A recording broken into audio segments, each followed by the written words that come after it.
Hello, everybody, and welcome to our very first Streamer Square E3 co-stream. Starting out with EA, I'm joined by my lovely co-host TheHunterWild. How's it going, Hunter? Lowco, Hi, hello. You have a robotic voice. Who? What? Itch? She's a robot. I'm roboting? Yes. What? Oh, I hear it I'm on not the getting that. screen. I'm not hearing it. Alright, just talk without me. Okay, welcome guys. Hunter is I'm now the Lowco. host. Gotcha. I am pretty excited about this, other than the technical problems that we'll invariably have, because that's how streaming professionally works, especially when it comes to E3. We are starting off with EA's conference today, and I think Devolver Digital is coming up later on tonight. Am I good? No, Devolver's tomorrow. Tomorrow. Am I roboting? Run it. Okay. Are we good now, guys? Sounds Sing like in it. robot, please. I'm sorry, my voice, my human voice module did not start up properly, I guess. Oh my god. Did the restart fix it? It's okay. Yeah, I had to reboot my programming. It happens. People It move happens. up. It's okay, Lowco. We Yeah. understand. That's We're never joined here happened by Bloody and Romcomm are joining us for our first conference, our first ever attempt at doing something like this. We've got an awesome variety of streamers over the course of the weekend that's going to be joining us for what I think is like the Christmas of the video game industry. Yeah. I love For sure. E3. Like, I look forward to this every single year. Have you guys been to E3, like, in person? Physical presence? No. No. Yes. No. Yes. Yes. You went? I was there last year. Once. Yeah, I was there 2 years ago too, but just for a couple hours, so I don't count that. But last year I was actually there, and it was great. Actually, I had a good time. I had a really good time. Did you get to Yeah, go to we, any of the conferences? Like what we're covering here? I think I went to the Xbox one. That's one. Yeah, that's the one. But yeah, nothing else. Those are pretty limited. We were actually talking Yeah. to Continue on Monday Yeah. about it because she had been a couple times and Hunter and I have never been. So we are like, okay, tell us everything about E3 because a lot of Yeah. like it's a lot of people are Everything. going. Tell us everything we need to Yeah, know. since it opened up, tempted to yeah. go. Yeah. Yeah, I A feel lot like of this people year are it's complaining too, though, because now it's open to everyone, so it lost, right. exclusivity. Man, if I don't feel like a prince when I go to a Right? convention, Right. I ain't going. Yeah. We have to be in public with normal But I'm not people. With the Special plebeians? anymore. Yeah. I mean, I sort of get that. I mean, it does feel amazing to have like that special treatment and the special access and stuff. Yeah. And it can feel burdensome to have like all the people there. It's like you're just, I mean, and the same thing with with any average Joe. If I were just an average Joe, like before streaming, just wandering on through there, it feels like kind of oppressive sometimes to have that many people around, and you're trying to get from place to place, go listen to some of the, and Continues even talking about trying to get from one side of the hall to the other, and it took like 15 minutes, and she was like shouldered overcrowding people out of the was- way and just trying to like book her way around there. Yeah, I would say a that's a lot of people. downside. It's What's like that? the overcrowding. I think would be like a downside. Hmm. Maybe That's a good this word year for would be a little overcrowding, bit yes. better. Yeah, I don't know. I don't know how they limit ticket sales and things like that. I know that they've been adjusting. This is one of the things we talked about in that show, is that they've been adjusting the audience and tickets and how many people can come in and how many booths there are and how big some of those spaces are over the last 10 years. More 2006, something like I that. don't know. And it's been a lot of back and forth. It was kind of surprising to see them open it up to the public. This will be year 2, I think, right, of public. Yeah. Yeah. So our first conference is going to be EA. Mm-hmm. What are your guys' expectations? What games are you guys looking forward to? In chat, feel free to let us know too. What are you guys looking forward to from this conference? Anthem. Anthem? Yeah. Mm-hmm. That's mine. But Right at the top.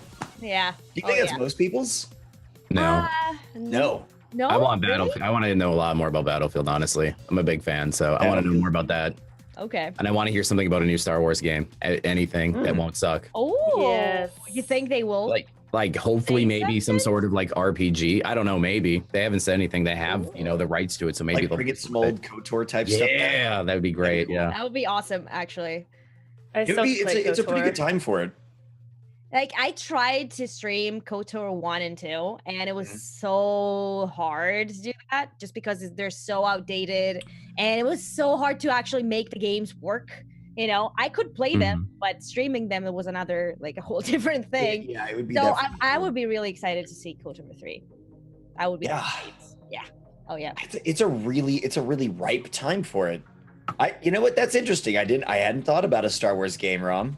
Mhm. There. Nicely done. So I read that they might be announcing a new Dragon Age title as well, which I don't know if they That would be are very going to exciting. go there. I will take that. Oh my god, Dragon Age A lot is of such people a will take that. fantastic series. Oh Like, yeah, a lot of people will take that. Yep. I'm down for that. I feel like last year's EA, like I don't really remember much about it. I just remember it was like a lot of like to me, I feel like my expectations are low because I feel like I just remember seeing a lot of sports games Yeah. announcements. Mhm. There will be a And lot of sports games now too. but it took like the spotlight. I feel like they were just like, and it was like, okay, it's another Madden. Like, come on, like Right. it's the same thing every year. Like They have the single show player us team. something That's what they else. think about us too. Like, oh, it's another game with the guns and the shooting and the space. Oh, come on. I don't know, but I guess like if they announce a new Dragon Age, I'd be hyped. Anthem, I'm very curious about too. I don't know if you guys have played a lot of Destiny or like grindy type games, but I don't usually get into them too much. But I love to try them, give them a shot, and I wonder how much Anthem will actually like grab me. Yeah, I enjoy Destiny 2 quite a bit. I think, you know what? This is, I guess, I was gonna start speculating wildly, and then I was like, well, we're about to hear, what they're gonna give us something in this conference itself, That's which okay, is though. pretty exciting. For that exact same reason, I think I would enjoy the grind on stream and off for a few weeks if Anthem really can hold its own. It could be exciting, but it could also it could be lukewarm too. It's gonna be a real challenge for them, I think, to strike the right balance. But they do have a lot of things that they can reference in order to fine tune it, so that they don't make the same mistakes that everybody else is making. Right. Right, But that's a real challenge in and of itself. I mean, especially with Destiny Year 2, Mhm. like Destiny 2 Year 2, whatever they just announced, like Destiny 2x2. like I feel like Destiny 2 got a lot of criticism on their launch, and they're obviously listening to the community and making changes. But it's like, okay, now Anthem's got to be like a fly on the wall, taking all this in and being like, okay, how can we perfect this? Right. Like, you don't want to come out the gate and you don't want to do what Destiny 2 did, because at least Destiny has a community. Like, you're starting from nothing. It's fresh. Yeah. You gotta like impress on the very get-go. But have they even like announced or revealed much of Anthem since last year's E3? Nope. Like, I don't think so. remember seeing Not that I've anything. seen. Nope. The first thing that we're gonna see, like gameplay, is now.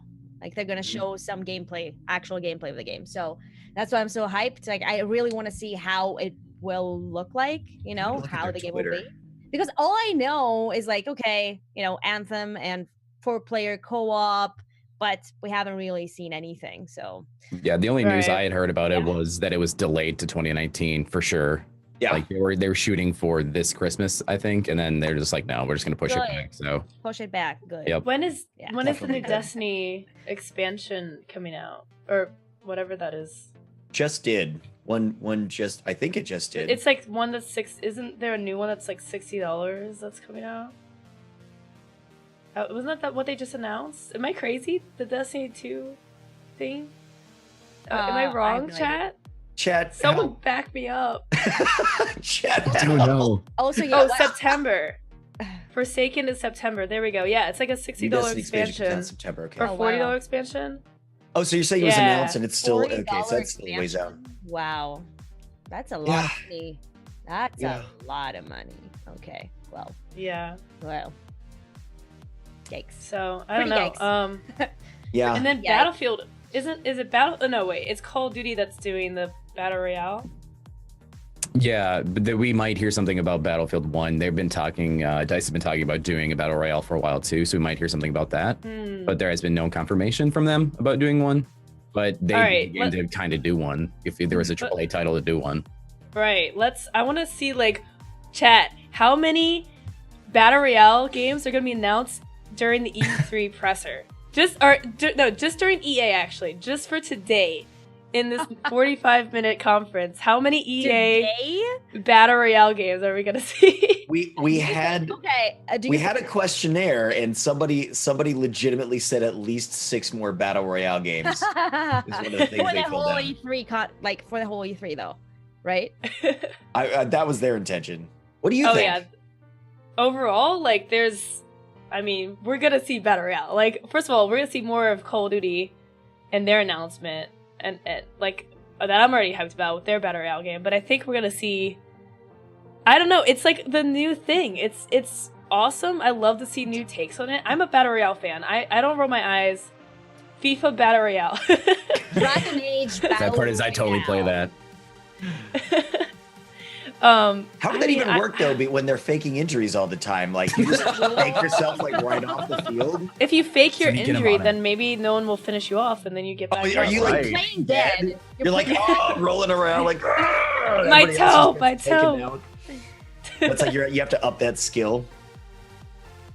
Yeah, I mean, I guess like I totally would be down for like what Skomar said, like maybe not full BR games, because I think like if you're gonna do that, it's gotta be a big company and like really taking that seriously. But I think definitely doing like little BR game modes for whatever games they're making is awesome. Like it may not be the focus of the game, but for many of us that love those type of games, like that's cool. I like to see different takes. Yeah, well, and to the point of the different takes, one thing that I think a lot of people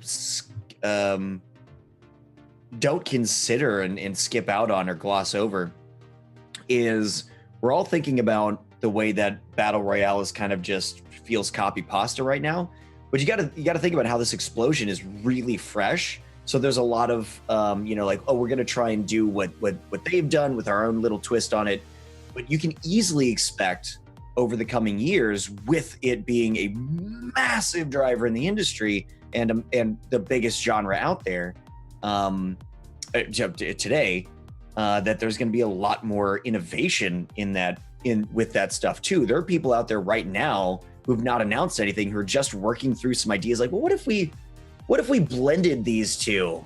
What if we tweaked it in this way that nobody's ever thought of before? So I think it's like a real fertile ground too. We're just not seeing that yet because it's really easy to just do some like real surface changes and just publish that game. Just get it out really fast. Yeah. That's what you're seeing right now. But in a couple of years, like all of these titles that are coming out right now, those are going to be going away with a couple that are going to persist. But big changes with BR stuff, and I think it's pretty exciting considering how many people are into it. It's a really exciting genre. Yeah, I mean it's so new too. It's so new, like so. It's definitely like it's nowhere near saturation, and it's nowhere near being repetitive. Because every Battle Royale game that I've played has been different. Like there's been a lot of differences. Like, didn't Paladins just come out with a Battle Royale that's like Realm Royale? That's like. It's really cool. It's got like RPG elements, like MOBA-y element. Oh, was that the one that we were just talking about? Realm. Hold on. Wait. Oh, really? Did they rebrand the game? Is that Paladins? Really? I think so. Yeah. Interesting. It's got a lot of hype. It's cool. Yeah, it's got like MOBA RPG, like Paladins elements in it. There's like different skills and. Is it free to play? Yeah, I downloaded it last night. Okay. Huh.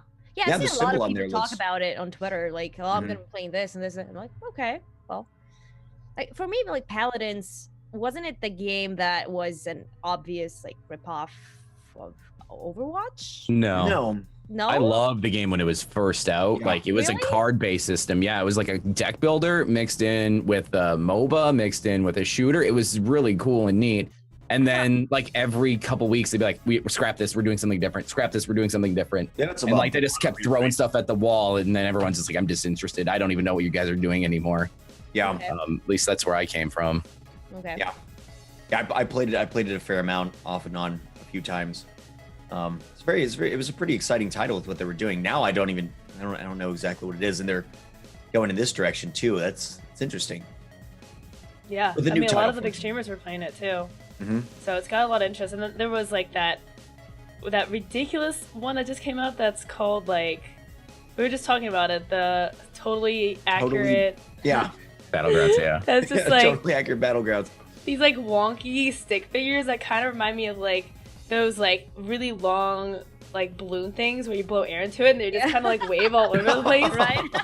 But like you're like hopping around like shooting people and your gun is like sideways and it's just like it's obviously like just like a mockery, but it like also looks really cool, like really fun in like a quirky way. Yeah.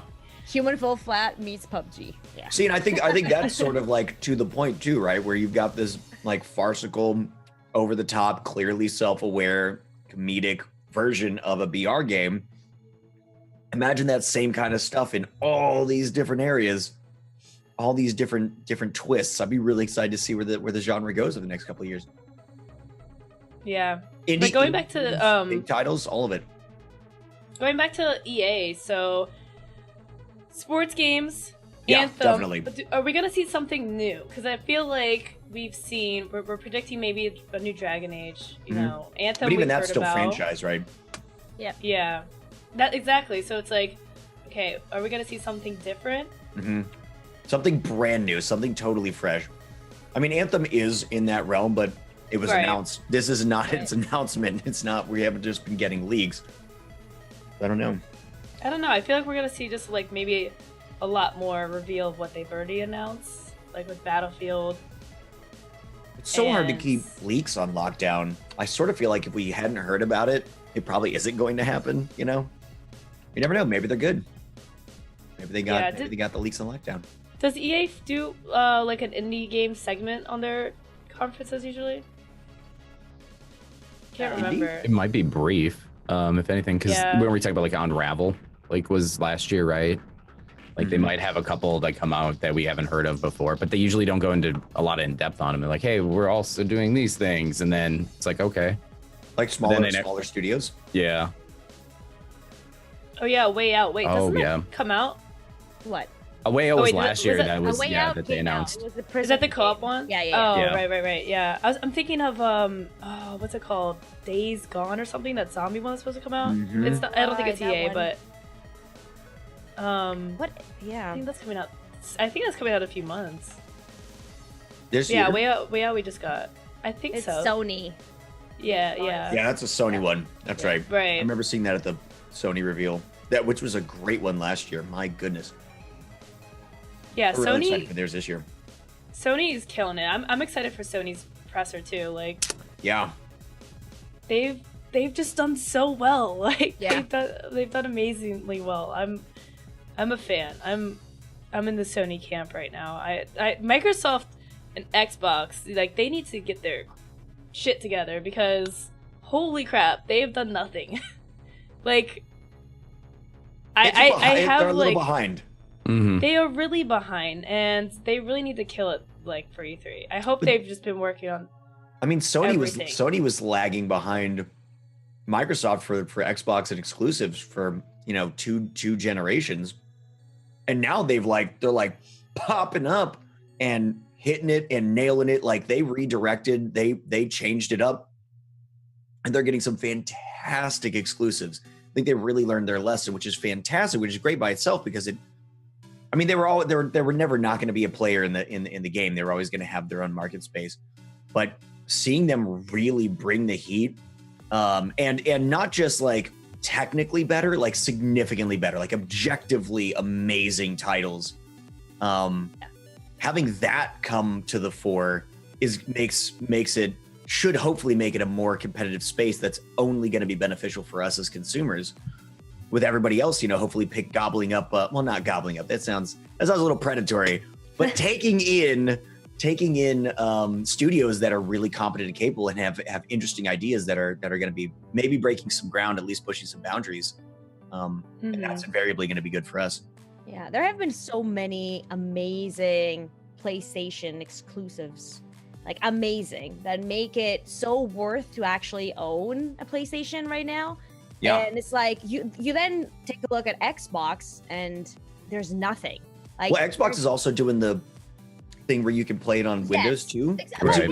It's But interesting. then, yeah, it's like, yeah, but do I really need like an Xbox? I don't, right? And again, their titles, like for instance, I enjoyed State of Decay 2 a lot, What is but it? State of Decay 2, Oh, which mhm. was like Microsoft Xbox, but that really was the only title. I mean, they had Sea of Thieves, which just wasn't for me, like a good game, but just not for me.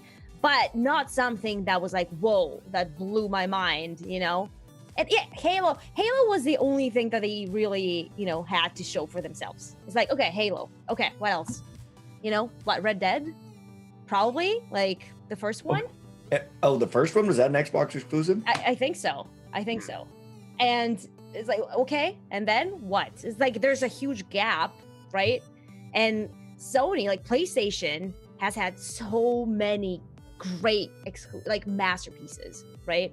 And they keep coming up with new ones, and it's just Last of Us, Horizon Zero Dawn. Until Dawn was cool, but not masterpiece. God of Yeah. War, yeah. just like nailing it. There's Like, God of War is Bloodborne, objectively one of the and- best AAAs I've ever played. Yeah. Oh, and Bloodborne, yeah, of course. and that's now a really big Detroit, one. which Detroit, is nailed it. incredible, like, right? And then Last of Us 2 is coming up, which is just I Death feel like they're Stranding? gonna do. Yeah, Naughty Dog just crushing it. I mean, that's what Sony does the best, is finding really good developers or studios and then locking them down. Like, here's money. Exactly, Do Rob. what you want. We trust you. Just Yeah. do it. All right, guys, I'm gonna have to cut you off because Yeah, we it's starting. are going live now. 7, 6. Hopefully my volume's working. There's no volume. Oh, it's because I muted it for you guys. Whoopsies. Oh no, there is actually no volume right now. Oh, there we go. I fixed it. Good job. Production. Oh yeah, Sim stuff. Star Wars Ooh, Star Wars. Oh, Anthem.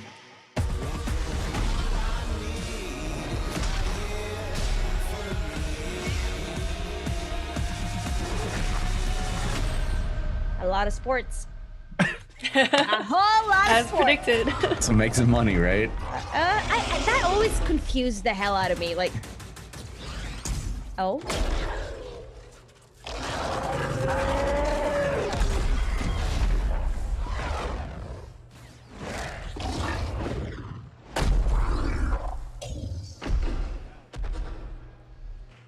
Oh my gosh, All right. how cool is that? Starting out with some Anthem. That was Anthem. How is this happening? I don't We'll talk know. about that a little bit later in the show. But welcome Gotcha. everybody to EA Play. I'm Andrea Renee, and while you might recognize me from the gaming community, I'm kind of a new face around here. So this year, EA wanted to change things up because they know that I'm both a gamer and a fan. So they invited me to come and host the show. And I think this year is going to be a lot of fun, you guys. I hope you're ready because we're about to kick the press conference off.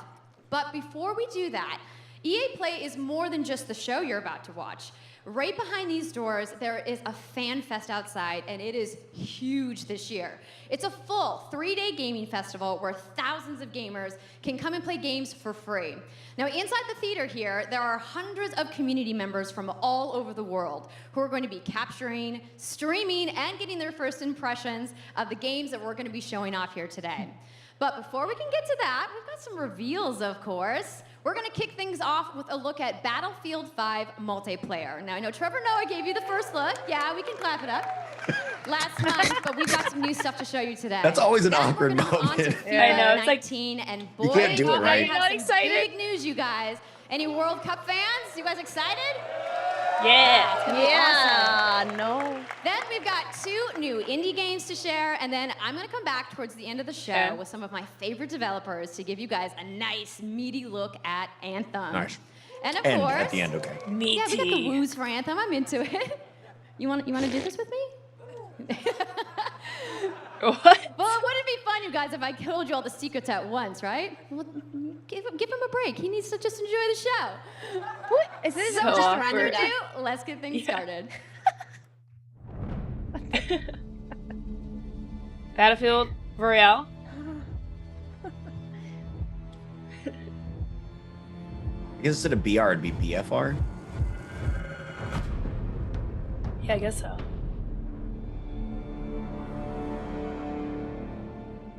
I think I would be such an awkward host. Like, if I wasn't Could her. be so Oh, me hard. too. Like, I would be very awkward.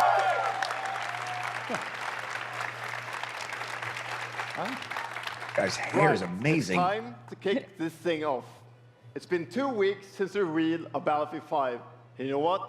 It's been exciting. There's been a lot of speculation and so many brilliant remixes of a reveal trailer. But there's also been lots and lots of questions from the community. And we've heard you want to see more gameplay innovations. You want to know how customization actually works. And you want to know more about our take on the Second World War. So today, we'll show you more gameplay and why Wow. this is the deepest beautiful. and most immersive It is. Battlefield yet. It certainly is. You will be able to dive and smash through windows to surprise your enemies. Crouch running. Where previously defenses were stationary, Small you will things. now be able to move these weapons around on the battlefield and gain Oh, advantage. cool. Oh, wow. And our renowned destruction system is back and more Smash! impactful than ever. So, well, Oh you my can't God, really I hide love from those destructive pesky environments. tanks anymore Yeah. as they come Yeah, they're chasing the you forward, best. as they rip through those buildings. Remember That the snow fall off that You will roof is now so be Yeah, able nice. to carry yeah. Yeah, like in soldiers, Sheep. your vehicles Details. and your weapons, not only for the gameplay, but for the looks, as part of our portrayal of the Second World War. And that's just the tip of the iceberg in Battlefield 5. You're going to see a lot more of our new gameplay systems here at EA Play from our community. So let's talk about our single player in War Stories. Yes, let's do that. So we want to tell you about those untold stories that got us excited to start with on this game. It's about, what you will see is really those moments of human heroism. It is Women about witnessing in my the game? war through the eyes of the men and the Look at her women who scars shaped too, the though. world forever. That looks really good. Real and relatable people facing the brutality of war. We started off by an exclusive look at the Nordlys war story over at the Xbox briefing tomorrow. Thanks, Lasse. Something not to miss tomorrow. So our launch in October is just the beginning. You will all go on an expanding journey through the Second World War. No loot boxes, no premium pass. Declared. That we have reached that point where Every like day, someone says no we'll loot bring box, everyone's like, something new. what? And That's as so part of that like journey, that's an at the launch, innovation. Like you'll yeah, get that's something how I know it of what should you have have been been. asking for. What? Like, wow. It's No loot boxes. Our hero. Yeah, right? I mean, that's a sign of like them, like the community lashing out enough that it's affected companies' Royale decisions. reimagined Absolutely. for That's battle. absolutely true. They tried it, we They're didn't like talking about it. the They're Royale listening. now. With destruction, Oh, yeah? team play, vehicles into this new experience. So we will bring you experience that you haven't played before in Battlefield or anywhere else. But more about that later this year. Later this So year. with that, it's time Yeah. to show you what makes Battlefield so special. It's the unmatched intensity of our multiplayer sandbox, and this time, it's even more epic, fighting across multiple maps and modes. Welcome to your next Battlefield experience, and this is your first look at ground operations. And this time, even featuring music. Oh, even That's a featuring big upgrade. Guys, it took us years of development for this, but we finally got it in there. They finally gave us a budget. finally. Dice Frostbite, yeah. No loot boxes That's tasty. and music. I'm sold. I know. That's all I need in a game, really. Look at that Aurora. It's good music. Yeah. Distraction makes my day. Do destructible environments Remember Red Faction? So good. That's the first thing I try in any game, to destroy the environment. The first thing. I'm not kidding. Like, you know, like smash, you know, something, and when I can't, I feel bad. Do you remember Red Faction from like, I don't even know, like 2003 or something? Maybe before? You could like blow a hole in the wall in multiplayer, single player, and like go through the wall to find the person on the other side. Nice. It's cool. I never played that.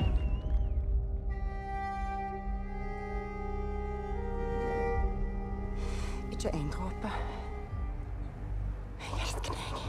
Zeus! Well, now I really want to know that story. Nice. The war stories in Battlefield 1 were really good. They so were I'm really I'm good, really yeah. happy that they are Nice. doing that again. I'm super out of the loop on Battlefield, so you guys are gonna teach me on that. Wait. Oh yeah, this is FIFA. They're like, How okay, did we Battle FIFA 5. we got people Battlefield to interested. this? Well, you know, they still have our attention, I guess. They're nothing if not diversified. FIFA Royale. Yeah, exactly. Let's go. Battle FIFA Can you Royale imagine 5. if and the football like just explodes as they kick it? It's actually like a big. Oh, you got like dynamite shin guards. Do red cards still exist at that point then? Like, Yeah, I don't know. Oh man. You only get a red card if you just like kind of lounging around and like slowly jogging. The only Stop FIFA camping. I played was Yeah, FIFA exactly. 97. Yeah, I don't really play FIFA. But if they got rid of loot boxes in this game, are there That's loot true. boxes? Yeah. they have like card packs. Oh, Essentially, they make some a ton of money. Yeah. I like how they just shove that in. Yeah, that was just weird. wedge it in there.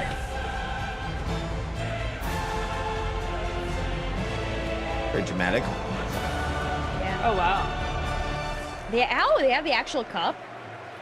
Nice. Europeans. That's the UEFA Champions League, the pinnacle of club football, where the world's best clubs compete, and icons of the Hunters. game like You all right? Gillard and Cruyff cemented their legacies.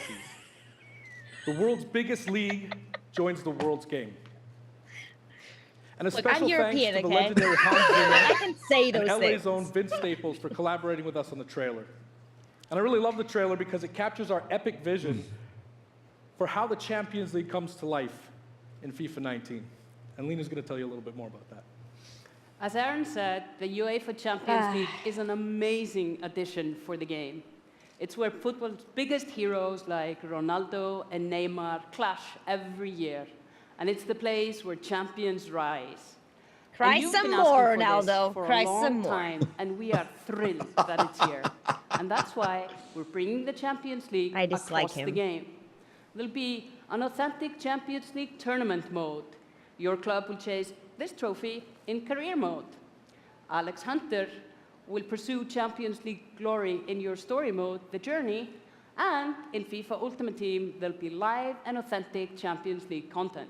And we'll share more details on that along with all Isn't our it other Ultimate Team strange, like features weird, later how this many summer. people actually buy And those all that's games and they just the play beginning. them, and that's the only As you game know, that they the heart play, and soul of FIFA is right? Like gameplay. FIFA or And this year, like we're giving you the tools to Madden, control you the know, pitch like in sports. every moment, from your tactical approach to the match Yeah. to each technical touch.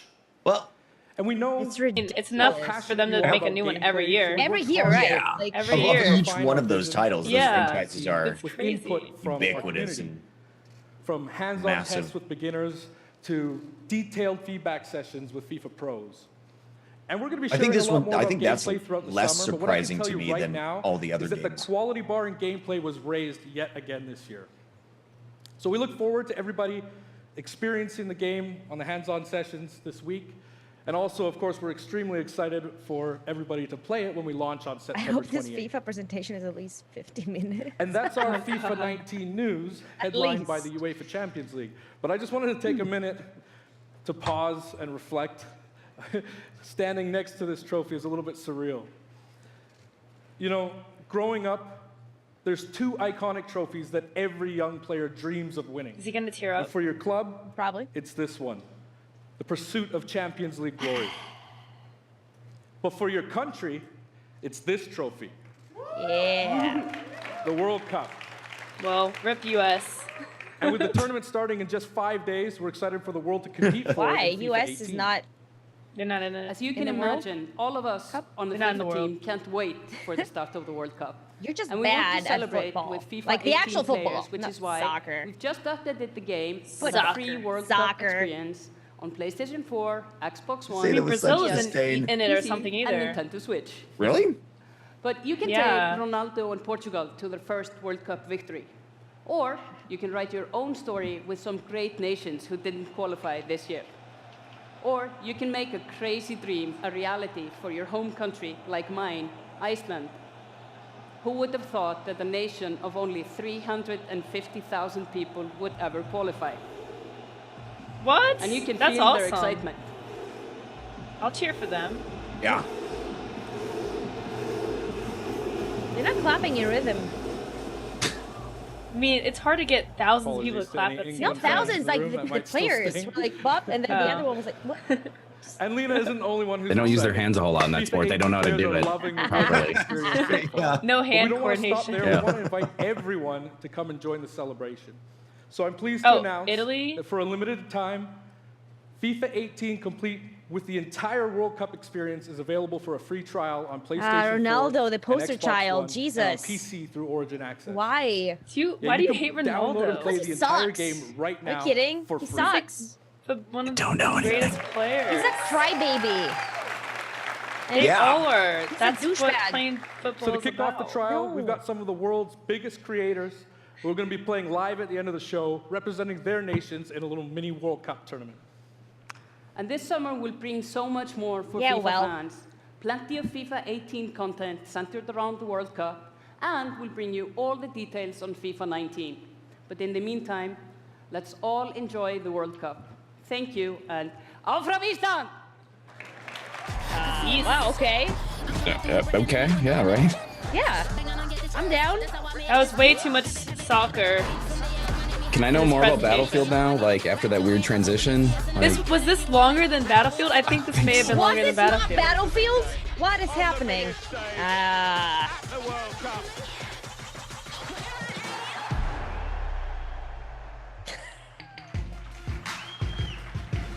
Good morning. EA Sports, FIFA 19. You know, no more the FIFA community EA never Sports. rests. 20 million people from 60 countries playing in competitive leagues this year. Well, the FIFA team never rests either, bringing the Champions League and the World Cup and so much other greatness to FIFA this year. We can't wait for you Guy's to the experience CEO it of all. EA.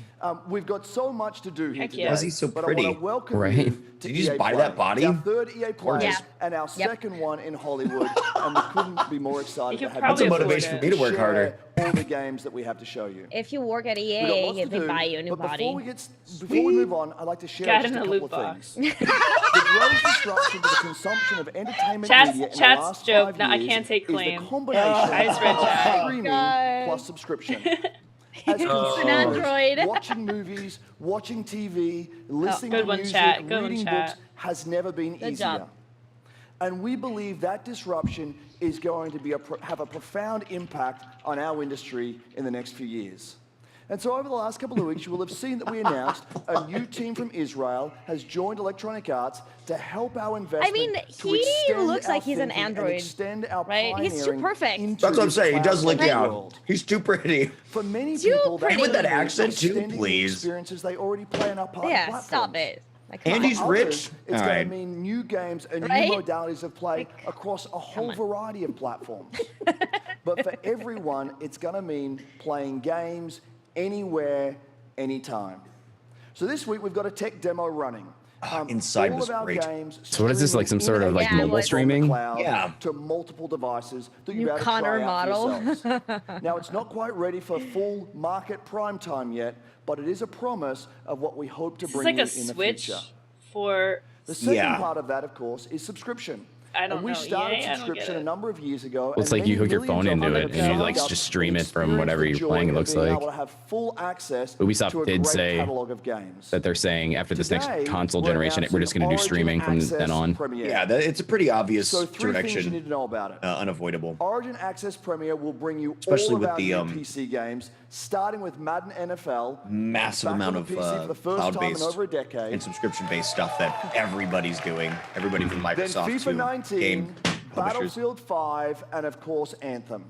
And there'll be many more titles in the years to come. Second, you get access to the Vault. So they're doing a our pass system, library cool. of over 100 games from EA and other publishers. And third, it will launch later this summer. So that's a little later in the year, but if you want to get started right now and experience the benefits and joys of subscription, come in and play a free trial of Origin Access, our base subscription, this weekend. Thank you and have a great show. So it's like what, like Microsoft and Huh? Sony does. Let's see. So this is the kind of stuff that you're going to be seeing a lot more of in the coming years.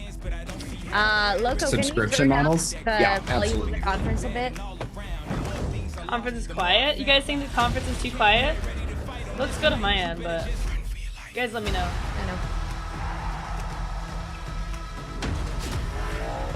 Tad louder.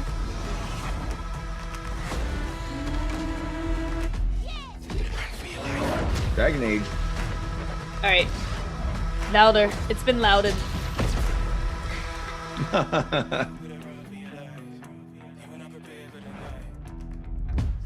Yeah, a lot of stuff like that allows them to Hey, parse it out. everybody. What's up? So I'm here sitting inside the crowd at EA Play, and I just happened to find Mr. Vince Zampella here in the audience from Respawn. Hi. What's going on, Vince? How you feeling today? I'm feeling great. I love this stuff. I love seeing new games. I mean, someone's super excited about that man on PC, right? Yeah.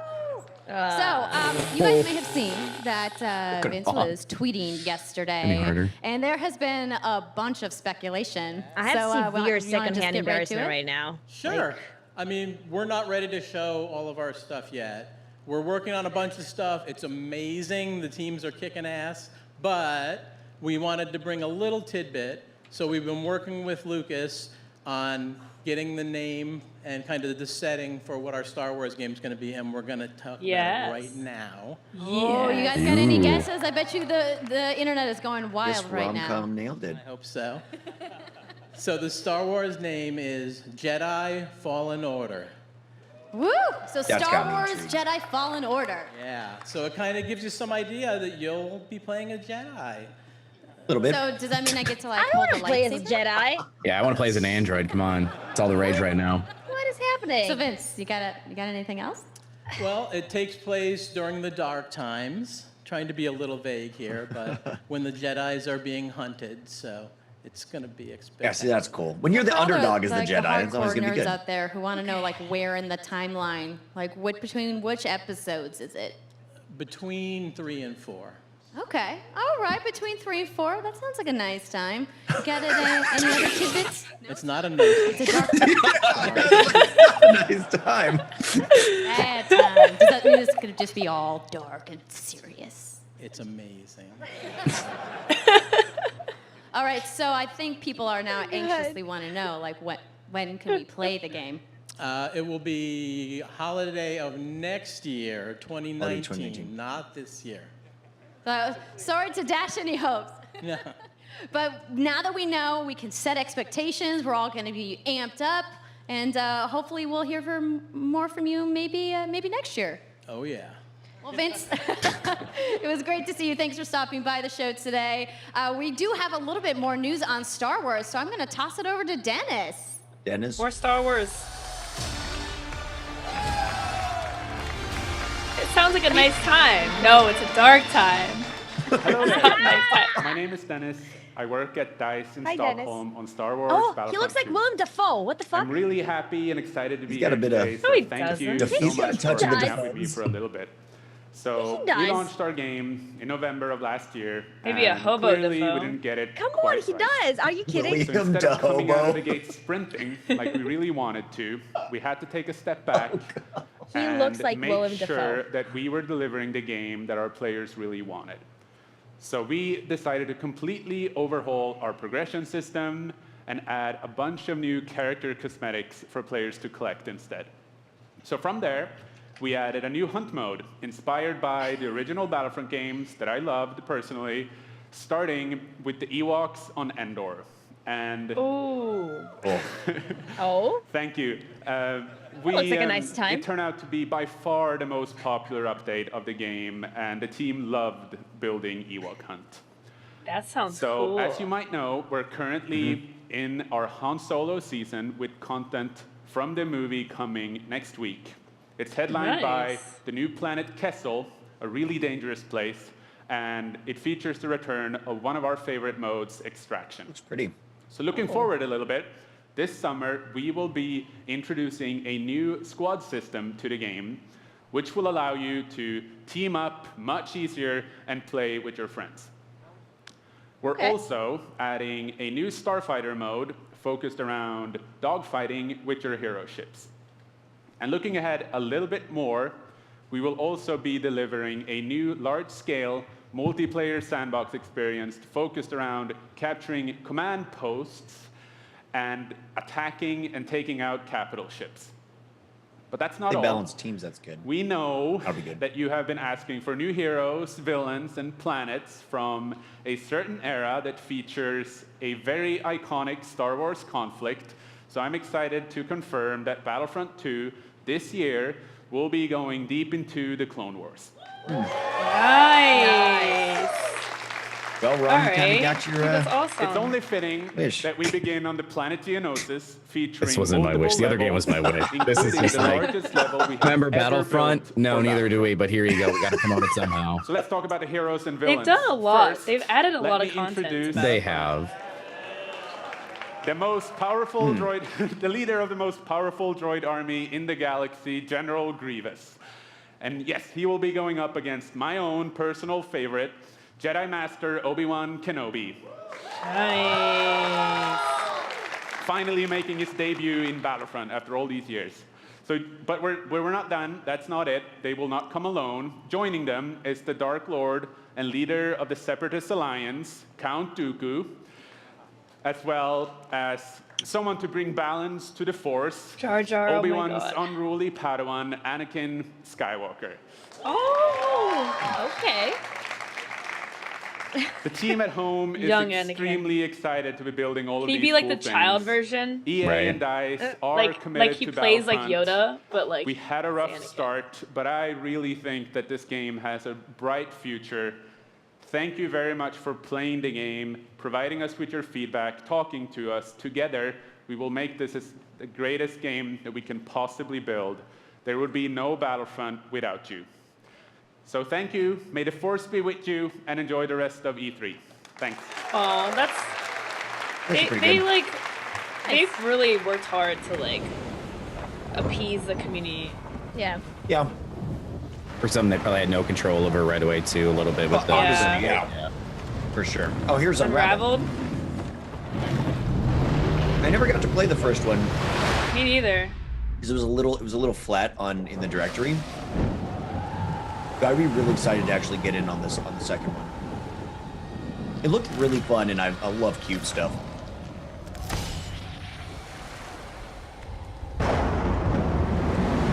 When did the first one come out? 2 years ago, I think. Was Someone it? said? Yeah. Yeah. Maybe fall 2 years ago, something like that. Oh, year and a half, 2.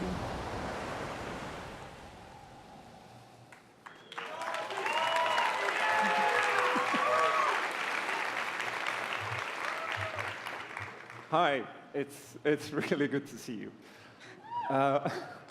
Oh. In Unravel, we used yarn to symbolize love and the bonds between people. In our new Especially red game, yarn. we tear that bond up right at the start. You lose everything, including your spark. Oh. But when things are at their darkest, you find hope. And you form a new bond. And your spark is rekindled. And The it little leads you flip off and fall, it's on so an cute. adventure. So welcome to Unravel 2. Nice.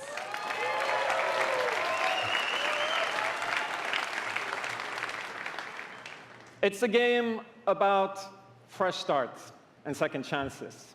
These two little souls who refuse to give up and who build something new and beautiful together. And the whole game is inspired by that spirit of optimism and togetherness. You see, it's all made to be played with two characters. You can play it alone, or you can play it in co-op with a friend, but there's always two characters there, sharing one yarn and working together to get through this adventure. That's awesome. This game, it's quite different from the first. It's both friendlier and more challenging, but above all, it's a lot more playful. And we think it's a worthy successor. And I want to show it to you now, so I brought some help. So please welcome Michael to the stage. Yeah, Michael. So a producer at Coldwood. And we're going to try to show you a little bit of what I'm talking about how you can play the game in co-op with yourself, essentially.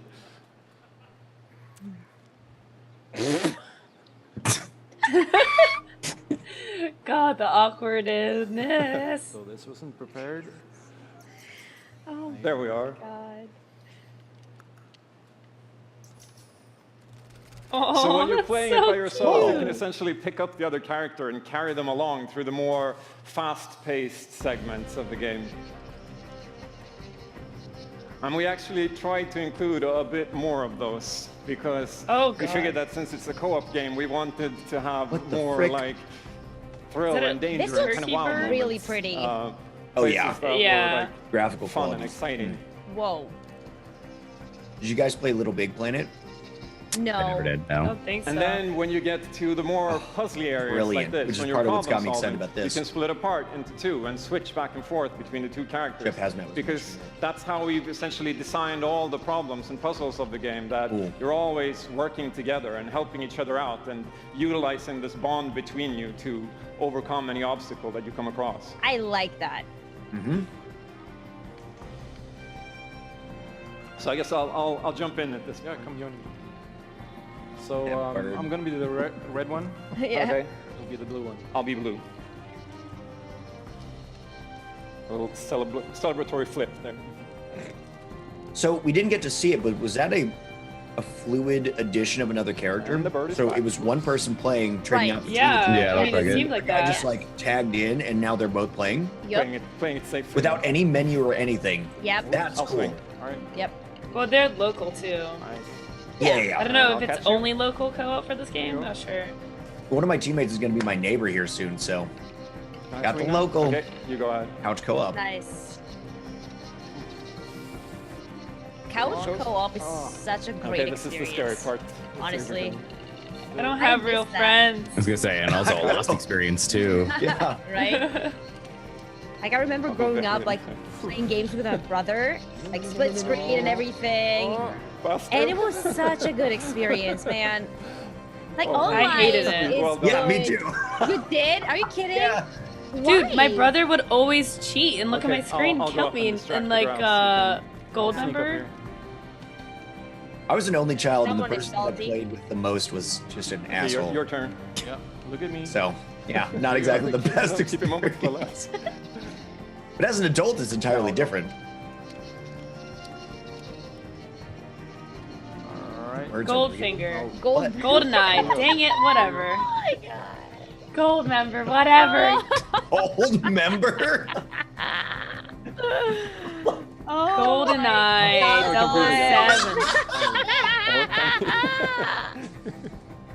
007. Guys, I'm ill, please. So that's a quick little look at Unravel 2. And Nice. Ooh, okay. we got gameplay for something Okay. finally. yeah, I Very really good. hope you like it. Very good.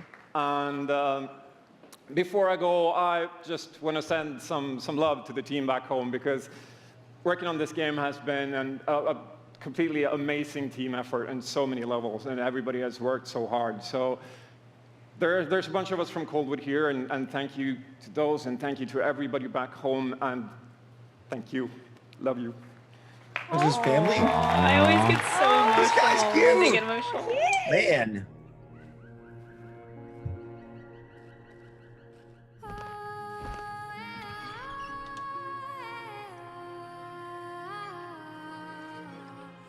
No, you didn't show the flip. No.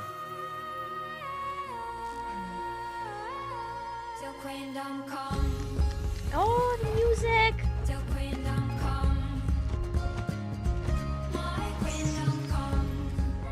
This is so pretty. Yeah. The sea waves are my evening gold, and the sun on my head is my crown. Yeah, I'm about this game. Yep. Did they say when it's gonna be released?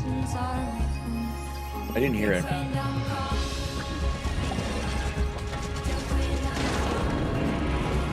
That's awesome. Whoa! That looks intense. Dude, Like, it's holy just- shit. Yeah, I'm like missing and challenge? stuff. God, that's so cute. That is, yeah. That is pretty AF. Awesome. Mm-hmm. I love it. Thank you, Martin, and the no brilliant date. team at Coldwood. The game Another is perfect really human. strong. Hi. These guys have done Hello, an amazing Android. job, and it's clear that they have a lot of passion, and I can't personally wait to play Unravel 2 with my kids. But what's even more amazing is that we will make Unravel 2 available to everyone Android today. kids. Okay. Yep. What? You heard that right. He's an android, Lowco. You'll be able to take these two yarnies on their next They big just- adventure starting today. The game is Oh. finished. It's out. They just released the game. That's cool. I love when they We do that. just dropped the game. Hey. So thank you, Martin, and thank you to the team. at What? Coldwood. Wait. Back in 2015, we started on this journey with the original Shit. Unravel to seek out the most creative, Nice. independent What? developers and What? bring them into our EA Originals program. So is it on It's been Steam? our way I don't know, I'm of gonna helping look. these creators bring Oh, their I guess it would be on. It would be on to the Origin. world Yeah. and to tell their stories. And Everyone last year, if you update and remember, Joseph install Fares Origin. was up there on stage representing his team at Haze Light I already and The have Way it. Out. And I think we all kind of remember that. And you might even remember him from the Game Awards as well. I think I did. Anyhow, Oh my god. in March, that Oh game my came out. god. Are they gonna bring him? It's innovative, it's fun, I'm surprised and they it's something brought that fresh up. and new. Uh-oh. And you all loved it. We saw over 2 million players in A the Way first Out 2 was weeks. amazing. And A Way Out is such a huge success play that it. Joseph and A his Way Out team is are amazing. expanding and moving into a new studio.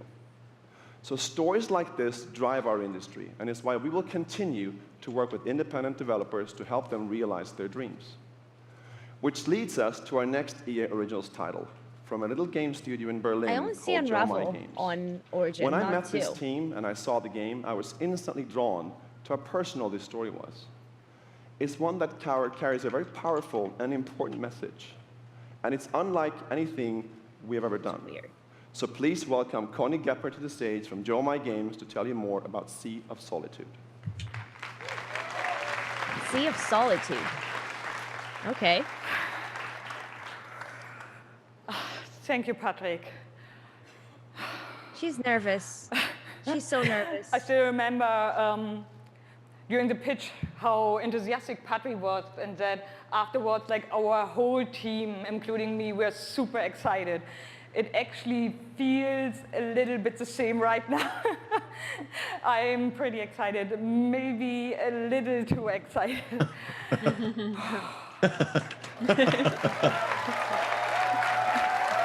Oh, she's so cute. Thank you. We are Yomai, a small indie game studio from Berlin, and we are developing Sea of Solitude, or SOS as we call it. The whole journey from the very first concept to actually becoming a part of EA Originals is simply amazing. Let me tell you more about our game. I like the When graphics. humans get too lonely, they turn into monsters. This Sounds like me. Is at the core of everything you will see, hear, and hopefully feel while playing SOS. What makes this underlying concept so important and so unique is that nearly every human being can at least somehow relate to or remember the feeling of being lonely. In my case, I started writing the story when I felt the loneliest in my life. I think as an artist, you process your emotional world by letting it out and putting it into your art. I'm still amazed how the concept seems to just float out of me right into the hand and onto the paper. I think this is also why so many people can instantly connect with the game, because it's not a made-up story, even though that it takes place in a fantastic setting.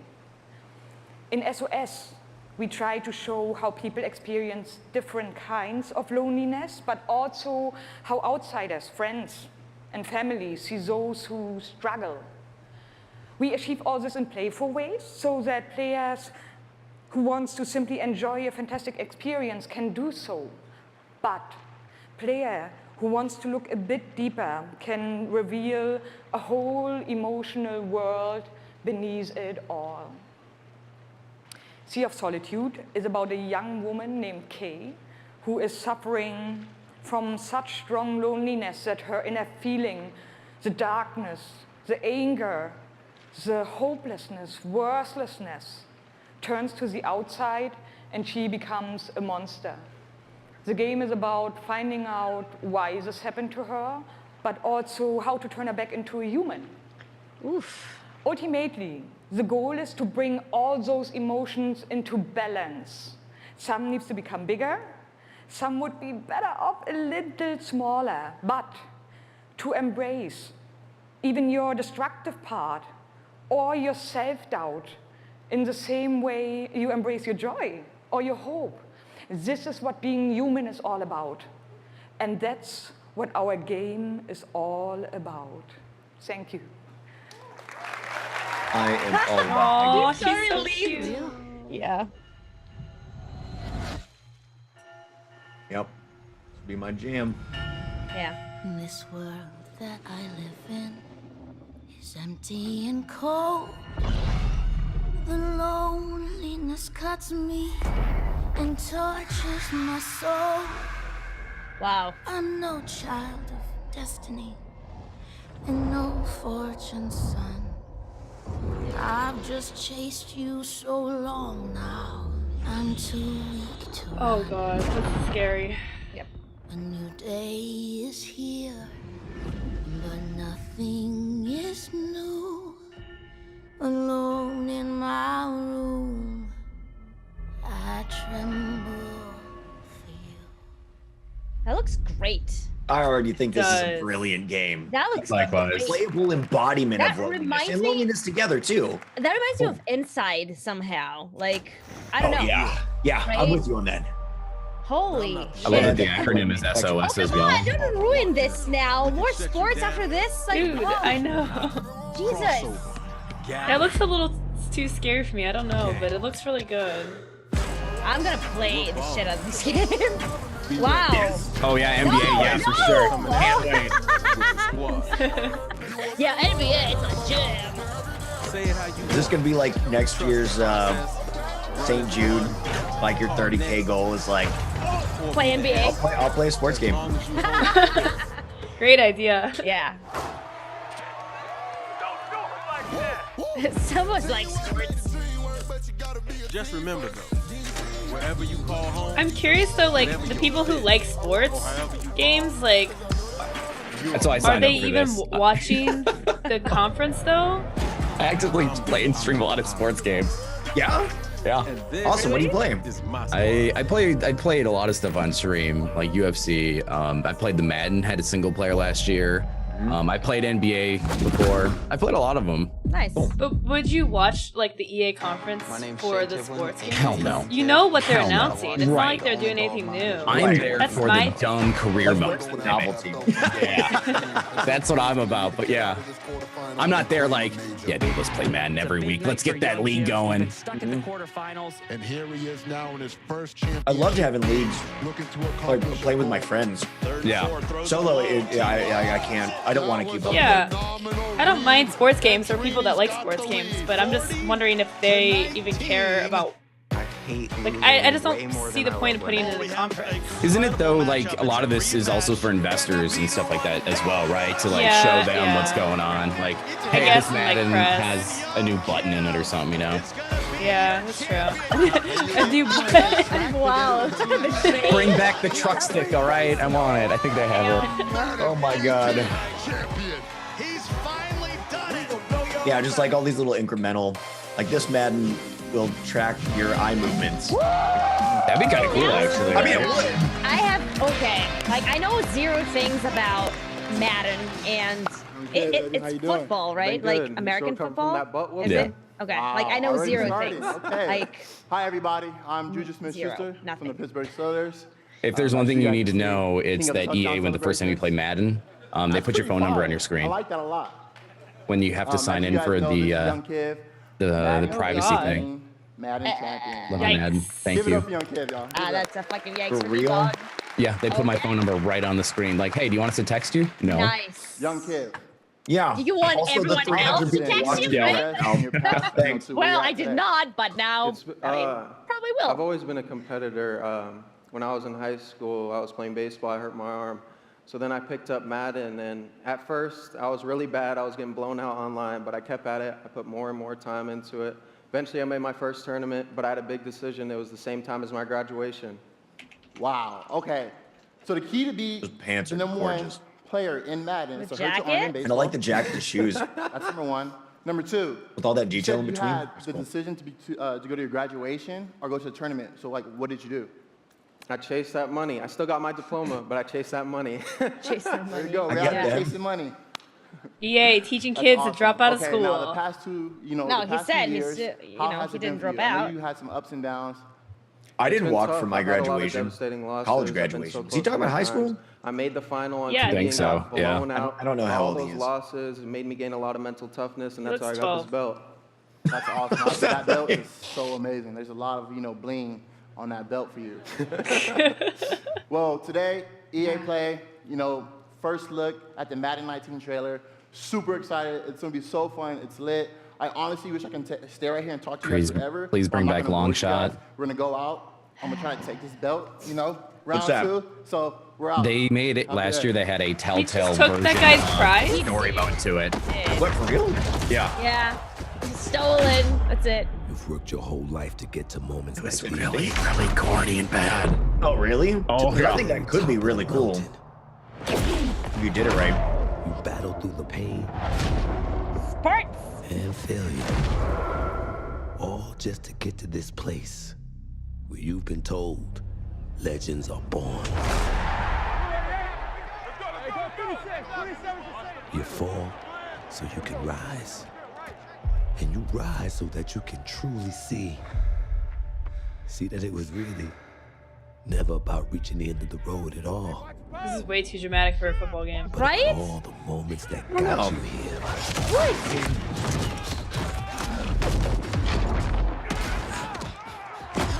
I'm expecting like a huge ass demon to show up. Like Dark Souls of, Right? of Yeah, I don't know. Union League football style. football. Eat half of the team. You got the moment to find you. Eat the team. Just picking him up like one in a hand, just You define the moment.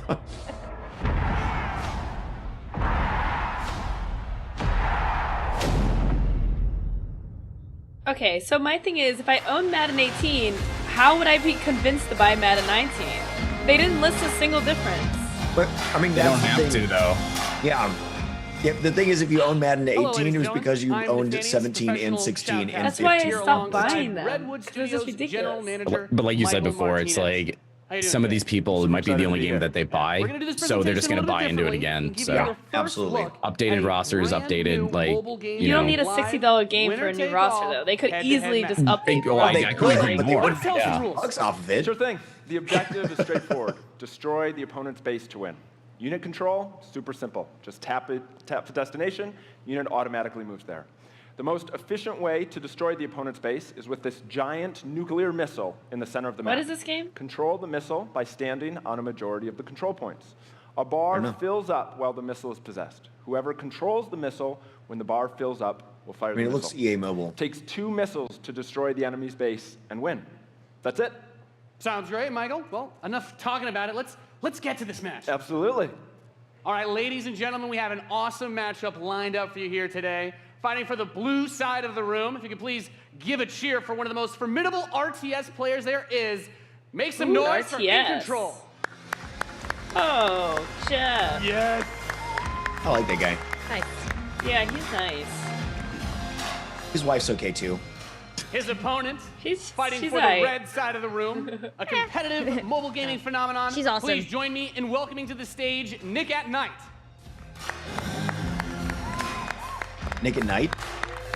I can count the number of people that just clapped. It was 4. Now, Night is going to be a real clash of these gaming That's styles and the competitive backgrounds that these players have. It should be a great match. It really is. I can't wait. Loco's like Rain Manning the claps over here. She's like, You can do Ready to go. It's Ready to go. Let's do it. All right, let's kick this off. Nice little strategy game for those of you out there. It's a good genre.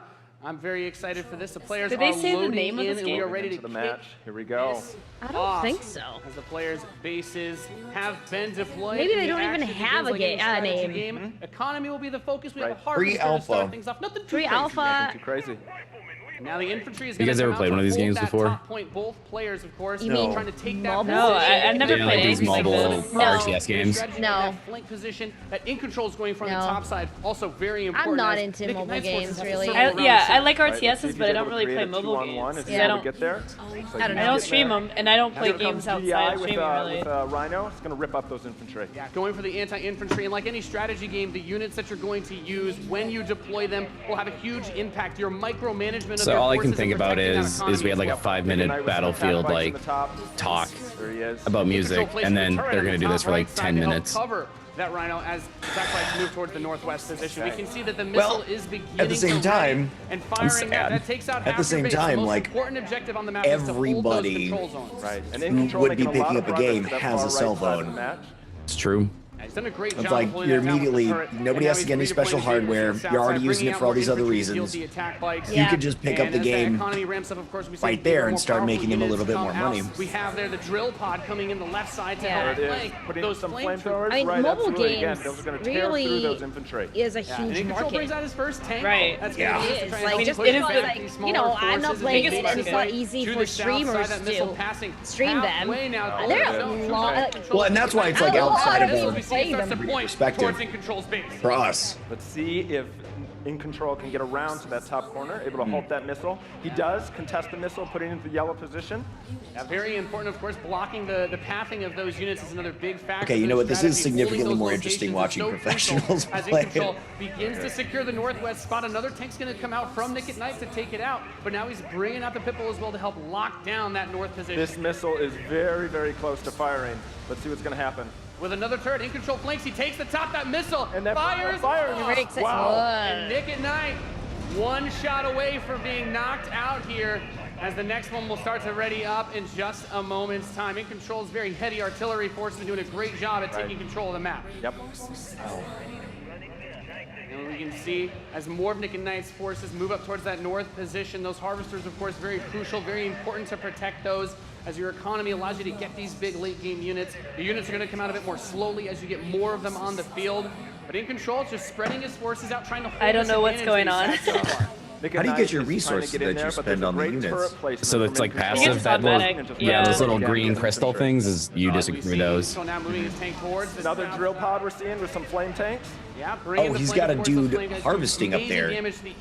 Oh, yeah. Oh, Meanwhile, that's what it more is. tanks coming out from Nick at Night to try and secure those you positions. probably get like a Lizard default option on the passive, south but side you as well. get more With if you that send tank, dudes up going there. for counters, Yeah. trying to scout out and see what your opponent is doing and make the proper response is so important in strategy. Absolutely. Like, the gameplay looks alright, but here's the big thing. It's like it's being published by EA, and these games are very micro intensive. I played the Titanfall version of it, like these games, and it was all like you got to get like 20 cards, and you got to open up packs, and you got to keep going. He doesn't want to engage with just 1 or 2 units. He wants to move all of them together, create a good flank position, and take over that And we're seeing the first mech unit from In Control. This is the Wolverine. She's the only reason anybody ever subs to me. Missile.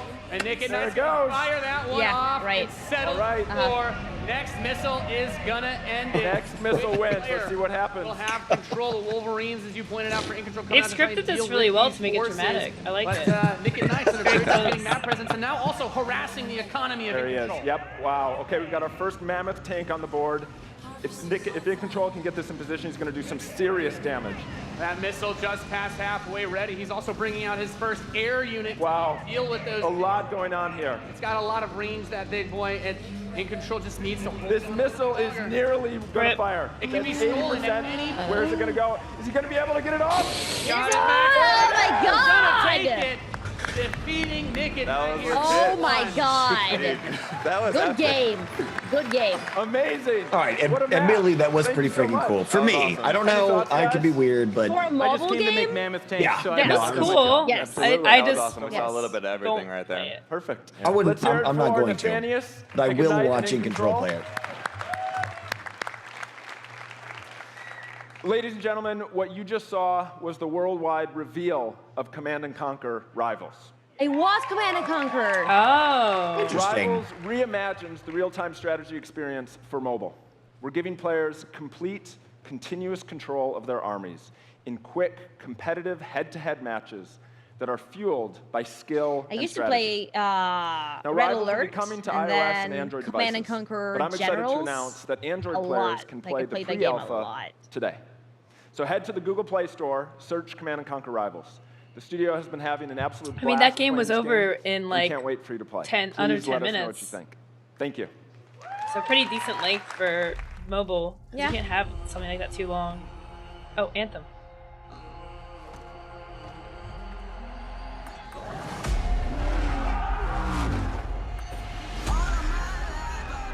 Is this a? Oh, this is the mobile. This is the same thing. Promo. Yeah, there you go. Thank you. The theatrical version.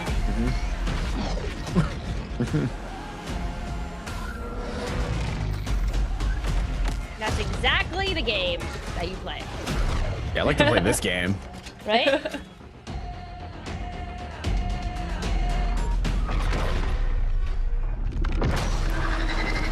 That's cool.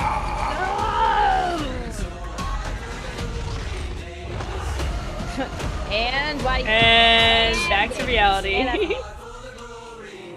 It took about as long as the match. It's amazing. It's amazing how much money they spend on like ads for mobile games.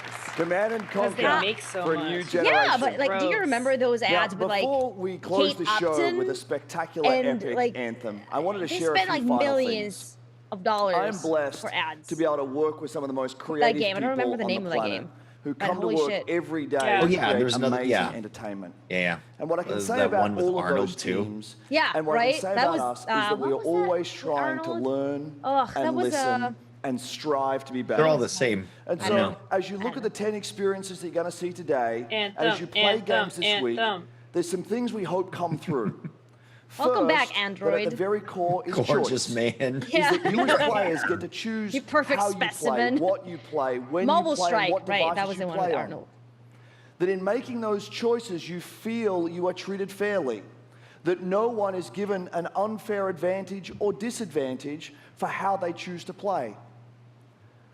That for every moment that you invest, we know that you put so much of your life into the games we make, and that for every moment that you invest, you feel like you are rewarded and you are given value for that investment. And most importantly, that the games are fun. that we move past the grind, and that these are experiences that truly enhance your lives. And so, as we think through all the things that we're trying to do, know that we want to be better and that we want to make great games. And that as much as we love making games and as much as you love playing them, there's something that is even greater that we can do together. The power of this community when we come together to do amazing things is profound. Last weekend was the 3rd year of our Play to Give program, where we show the world how the power of play can be a positive force for social impact. Millions of you out there participated in 9 in-game challenges in our games, logging millions of hours in support of Play to Give. And to celebrate that, we contributed a total of $1 million to 3 charities that share our vision for a more inclusive world. Nice. A world where representation Twitch did more than that this and season for St. Jude. are not something we strive for, they are the standards. Really And where proud of us, by bullying the and way. exclusion are not an everyday threat. These 3 organizations, the United Nations He for She, PACE's National Bullying Prevention Center, and Ditch the Label, an anti-bullying organization, all are doing great work, and we're proud to support them through Play to Give. Nice. And thank you for your support. I love seeing more and more of this stuff, especially by the bigger players. Thousands of us at EA and millions of you together doing immeasurable good because we love games. Thanks for being with us, and thanks for the incredible privilege of making games Craig's for all comment of in you. chat. Now, without I further love ado, let's take a look at Anthem.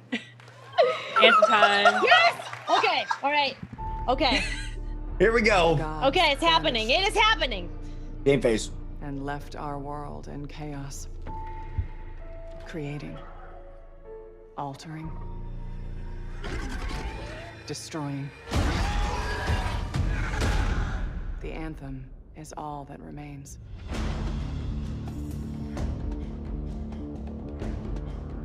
There's a storm coming. These walls can't protect us forever.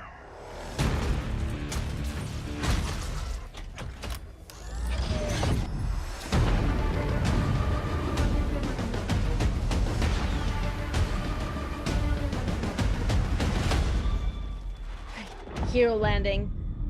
Superheroes. Something is out there. It wants to destroy us all.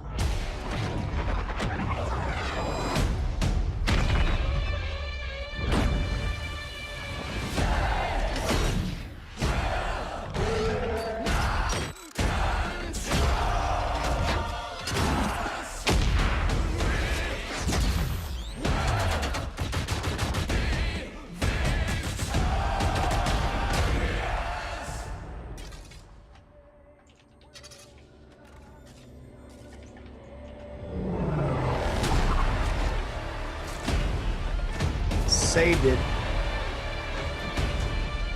All right. All right.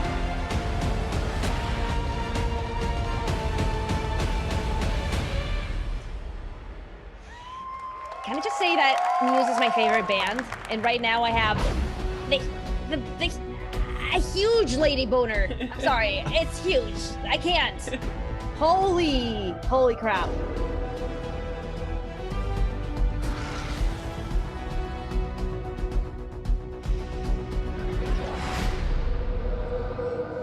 How cool was that trailer? You guys have seen it a couple times, and it's so I guess cool this conference every is time I longer see than it. an hour. So I know all of you, like me, I was have expecting had 2. tons of questions about Anthem since last year because we're Yeah, all I'm like, I want to Bioware see fans. Anthem things. So we're gonna not do something a little bit theatrical different for the trailer. rest of the show, and we're gonna take a deep dive into Anthem. So All I'm right, gonna bring all up some right. members This of is the what I Bioware wanted. team This to is chat what I with wanted. us. Come on! Ladies and gentlemen, please give a warm welcome to Casey Hudson, Mark Dara, and Kathleen Rutzart. A lot more people are clapping. I am noticing that, guys. How many? Expert analysis. How many? At It's least canned. 26 or 27. They just have clap speakers around under the chairs. People are like, All right, thanks guys. Thanks for coming out today. Just got a little game to show, right? Yep. It's going to be very exciting. So Casey, we're going to go ahead and just jump right in and get started with you. So now, we know that you all started, or Casey, you started your career at BioWare way back in the day, but you took a couple years off. But before you came back, you actually worked on Anthem before you left.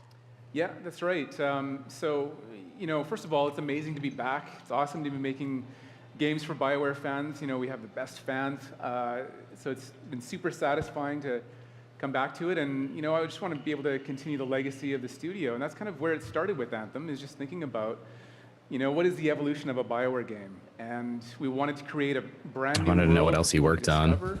A whole new world of story KOTOR, and Jade character. Empire, and all the Mass We also Effects. wanted to do something that Jade was, Empire. more of a dynamic and living world, a game that would change every time you came back and played it. We also wanted to do something where, if you wanted to invite your friends into it, then you could do that as well. So that was really the initial vision of the game, not an MMO, not a multiplayer game with story sort of bolted on the side, but something new and different, and I think the team has really captured that vision over the years. Your fans really love the stories from BioWare, but I think we're kind of curious how you're planning to make story work in this shared world. So a great story for BioWare is really about characters that you can have a connection with, choices you get to make, and feeling like the story is about you. In a lot of multiplayer games, those things get diluted because you're mixing multiplayer and storytelling into the same areas. Now, you can build a solution to that, but you have to really build it into the core of the game. And that's what we've tried to do with Anthem. It's what we call our world, my story. So when you're out in the open world, the world is really dangerous, and you're focused on your mission. And this is where other players get to play with you. The thing that's really interesting about this, it's unique for Anthem, is that this is a living shared world. So whether there's weather, or it's nighttime. Yeah, right. What we're experiencing together. Everyone that's playing Anthem at a moment is seeing the same thing. And this is what we mean when we talk about our world. It's a shared world that we all experience together. But then when I finish my mission, I come back to a base like Fort Tarsus. Titanfall 2? And this is a single player experience. I turn in my rewards, I talk to some characters, I experience the choices of my action. And this is where your story really lives and breathes. And by doing it this way, we're able to combine that impact and agency of a single-player story with the fun of teaming up with your friends to play co-op in combat. And we're also designing it so that we can add story for years to come. So one of the first things that we hear from our community is they want to continue to play in our worlds. When they've finished Mass Effect or Dragon Age, players want more story. And so we've designed Anthem in a way that we can actually add more story for years to come. And it could be anything. A new moment with a character that you've grown to love, or an event in the world that deepens the lore, or an entirely new storyline and plot. Well, I'm certainly not going to complain about more story. I don't think anybody out there is going to either. So, well, Kathleen, I wanted to ask depends. you, from a writing perspective, since you are the lead writer, can you speak to what it's like to create a new world like Anthem from the beginning? Well, what's really exciting for us, and not just the writers, but all of the devs, the designers, the artists, is that we're creating something new and mysterious for players to discover. So at the heart of the premise of Anthem is a world left unfinished by the gods. But the gods left behind their massive tools, and those tools are in constant conflict with this unknowable force called the Anthem of Creation. And the chaos of those things pushing against each other means that the world is constantly being reshaped in new and unpredictable ways. Yeah, violent storms, mutated creatures, gigantic monsters. It's a dangerous environment that you need to wear a suit of powered armor, a javelin, to be safe in. Now, something I think a lot of players out there maybe don't stop to think about is just how much work goes into creating a new intellectual property, or IP, as we've been saying. Now, we've seen all these different creatures, and Mark, you mentioned the storms. What's the process of creating a game like from scratch? Yeah, it's something we've done a few times at BioWare. And then really the hardest part is getting started, just kind of getting off the blank page. So what we try to do is we think about the new experiences that we're trying to unlock for players. So like, what is the fantasy fulfillment? What are the new things you actually get to go and do that are different from what you've played before. This is very fluffy. So that's where we start, What? and then once we think about those things, these answers. That's the power of creating new IP, especially for games, is that you actually get to build a whole fictional universe that's meant to bring out a certain experience. And then once we do that, then we still need to build all the rest of the stuff, and what unlocks us creatively is to think about like principles around art style, tone, and even the technology and the politics of our new world. And then from there, we can actually go and build out every last detail. Yeah, and one of the unique challenges for Anthem is that it's a world, an experience that's meant to feel alive, like it's happening right now. And so the world is always changing, whether the storms, seasons, and yeah, it's a really great concept to write for, because what it means is it gives us the opportunity to drop into the world, almost in real time, a dramatic event that changes the world for everyone.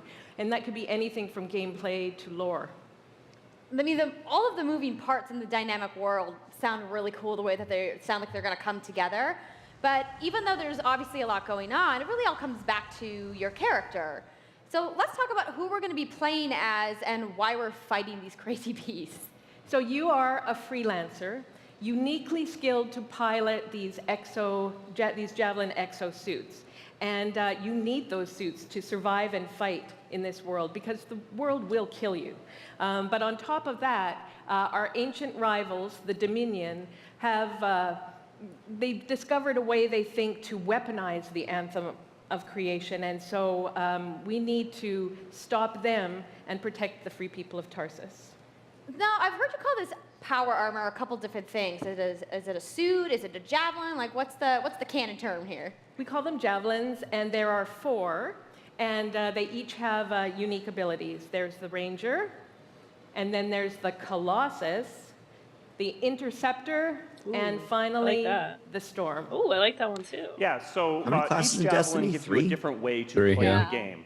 But the thing to remember They're like, is, we're gonna Kathleen do said, 4. you're not in a suit. You are a freelancer, a pilot, which means you can decide which suit you want to use based on your mood, based on the mission you want to engage in, or the javelins that your friends are using. So really what this allows us to do is we've built the suits to look like they're built from the materials of the world. So they each have their own unique abilities. So let's take a look at the Ranger now. The Ranger is a more generalized suit, able to do a lot of different things. Oh, I like this gameplay. Really designed for up-close and personal combat, one-on-one for the most part. The Colossus is heavier, more specialized, but able to really pack in big weapons that let them devastate the battlefield. Yeah. Whoa. Yeah. Boom. I'm just going to say the Storm looks like it's going to be my favorite. I'm sure you guys out there are picking your faves right now, too. So the javelins look awesome, but we're going to take a couple questions right now. So Casey tweeted, some of you may have seen, asking for people out there to send us your questions. And the first one is going to be from @It'sSweetNicole, who asks, as a player who is all about making their character their own, what kind of customization options will be available in Anthem? Yeah, so we really want players to express themselves, both through customizing the way their javelin plays, through gear and weapons, but also being able to personalize the way that it looks, both through paint jobs as well as changing the actual geometry of the suit itself. We want teams to be able to do this as well. And because you're going to be using a javelin for a long period of time, we really want you to be able to make it your own. I'm glad you brought that up, because actually, Jay Legato has a question connected to customization. Monetization. How, when, Here we go. loot box, cosmetics. They're bringing it up. Yeah, they're so bringing it in. We are going to have some cosmetics and vanity items that you'll be able to purchase, but you're always going to know what you're going to buy before you spend any money on it. So no loot boxes, no ability to pay for power. So that means I'm fine no with ability paying to for spend money cosmetics. on Like, gameplay I'm advantage totally at okay all with that. in Anthem. But even more important than that, we want to make sure that Anthem is A lot an of immersive today has been experience that like, hey feels guys, like we're not going to EA this from the game. get-go. Right. So that means the main story, a big open world, and an ongoing Question is like service that going to provides fund the new DLC, or is there content going to be for a long additional period of DLC time. costs? Story, new, Definitely new additional DLC experiences for costs. everyone. Has to be. Well, I'm glad to hear that I can make my javelin pink. That's really all I wanted to know, I'm going to be honest. All right, Casey. You talked earlier about this being a co-op experience. So can you tell me a little bit about how the team gameplay in Anthem is going to work? Yeah, it really is about the fun of teaming up as a team of superheroes and working together. So You want to get a few people together of different classes. So, I think here we're going to see the Colossus, just hammering people on the ground in gameplay. If we can have a look at that. So heavy artillery, being really strong, in melee combat. And then here you've got the Ranger shooting down from above. And then they're using combos and special abilities and stuff like that. But what I love is you don't just run around, you're swimming and flying as well. I like that. That's cool. That's interesting because I love that Alex, verticality and like how yeah, will you situational balance changes. Multiplayer Those are cool. That's cool. I wonder how really built impactful it'll around be. trying to combine the impact of having your own personal story That was what I just with used, the sir. fun of playing with other players. But we really want to make sure that that playing with other people feels like a choice. So for people that want to just experience the story, you're going to be able to do that. Now, going out into an open world like this by yourself is going to be a little bit more challenging than if the team of 4 people. And we've really tried to balance the co-op experience to be fun, even for people that don't normally engage in this kind of thing. So I really hope that everyone at least gives co-op a try. Okay, that's good to know. If you want to roll solo, you can, but it's just going to be a little She's bit not more wearing difficult. socks. Well, I know you all are on the edges of Lowco your asking the big How about question. Like, I'm not gonna lie, it's the first thing I noticed during this. All Thank right, you. So, I think you're going to set this up for us? I will. So, you and your friends That's have the decided worst. to play a mission called Scars and Villainy. Yeah. The Scars have put together an acid-based super weapon, so you got to take them out. So you start in the Strider, which is like a giant walker, and it's your forward base of operations. You have a conversation with your crew, Halleck, Faye, and Owen, and you'll hear Owen. He's going to talk us through the mission as we experience it here. And yeah, then you just get into your javelin suit and you head out with your friends. All right. Well, thank you so much, Mark, Casey, Kathleen, for talking to me about Anthem today. We're going to go ahead and roll the gameplay now. Enjoy, everybody. Yes.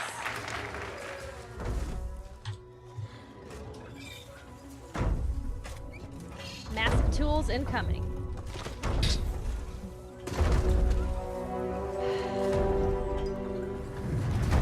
Freelancer, time to get to work! Faye said these bastards made some kind of acid. They're using it as a weapon. So, find where they're making this garbage and shut it all down. Ooh, that looks cool. It's dirty. Yeah. It's not like that pristine. It's probably really smelly. Yeah, exactly. You got the sweat stains and stuff in there. I like that they make that It's look been used legit. a lot. Yeah. I never like the pristine stuff.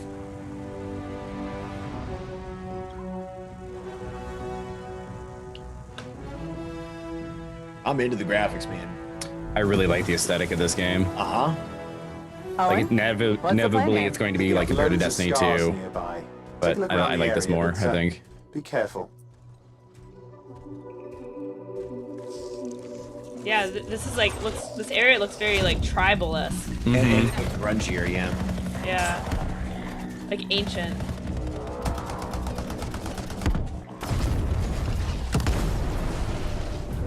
That's cool. Right.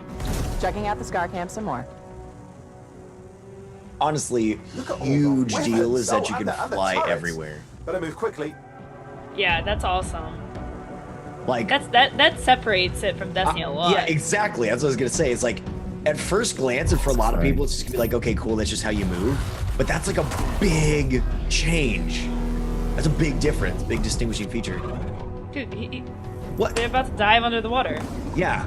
Nice. That's awesome. Yes. That's The so verticality cool. in this game is huge. I already feel like Destiny's flat by comparison. Oh wow. I love the weight this thing has, that these things have. Yeah. If it actually feels like there's a real gravity. Wait, something's odd. Get a closer look, would you? See those radiant pieces of energy? They're echoes from the Anthem of Creation. Echoes from the Loads Anthem of of scars Creation. nearby. Be careful.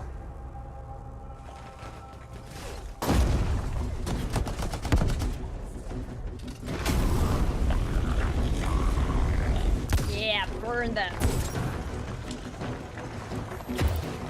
It's like, when do these enemies fight back, though? Like, we haven't seen them really take any damage. Yeah, that's Yeah. true. It's like, here's how you get to feel powerful. Right? Yeah. Not where Hunter's going to repeatedly feel puny by dying over and over again.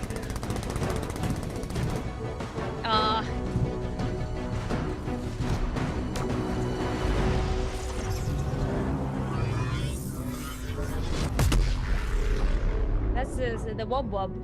It's gone silent. Yeah. Wob's Disaster gone. averted. Do you think we get a bonus for... Wait, something's happening.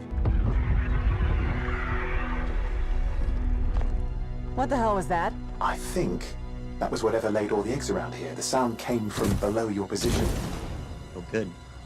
Uh-oh. On the plus side, this definitely counts toward hazard pay.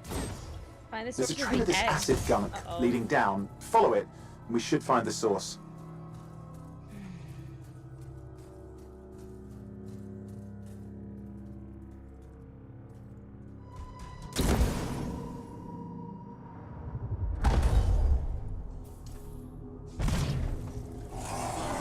So it looks like you have like 2 abilities and then like an ultimate charge on the bottom right there. Yeah. Seems like it. Yes.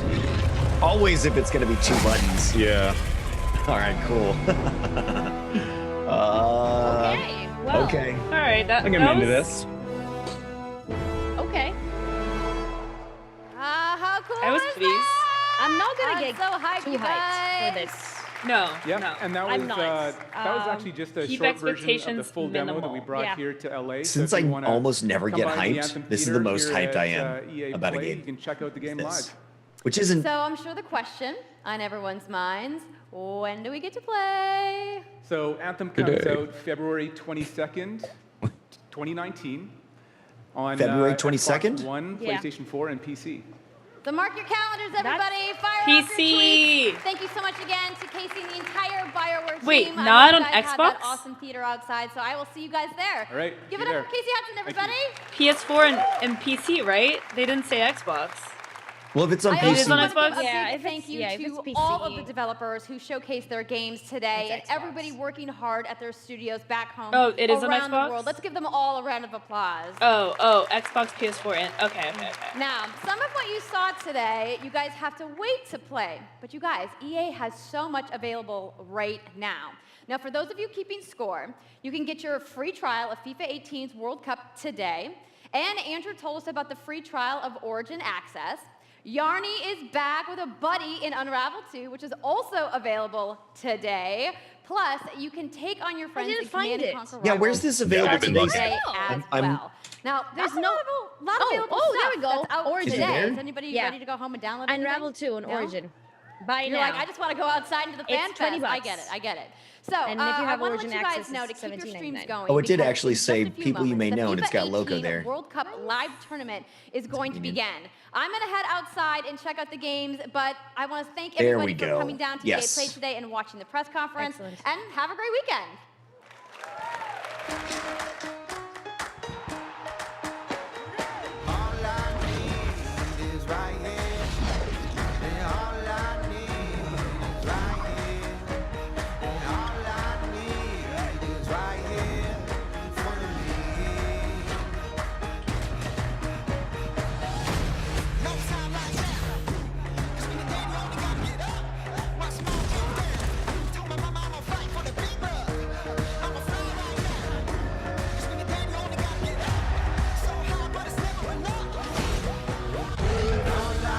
Now, I did see something that looked like a Dragon Age thing, but we didn't get anything.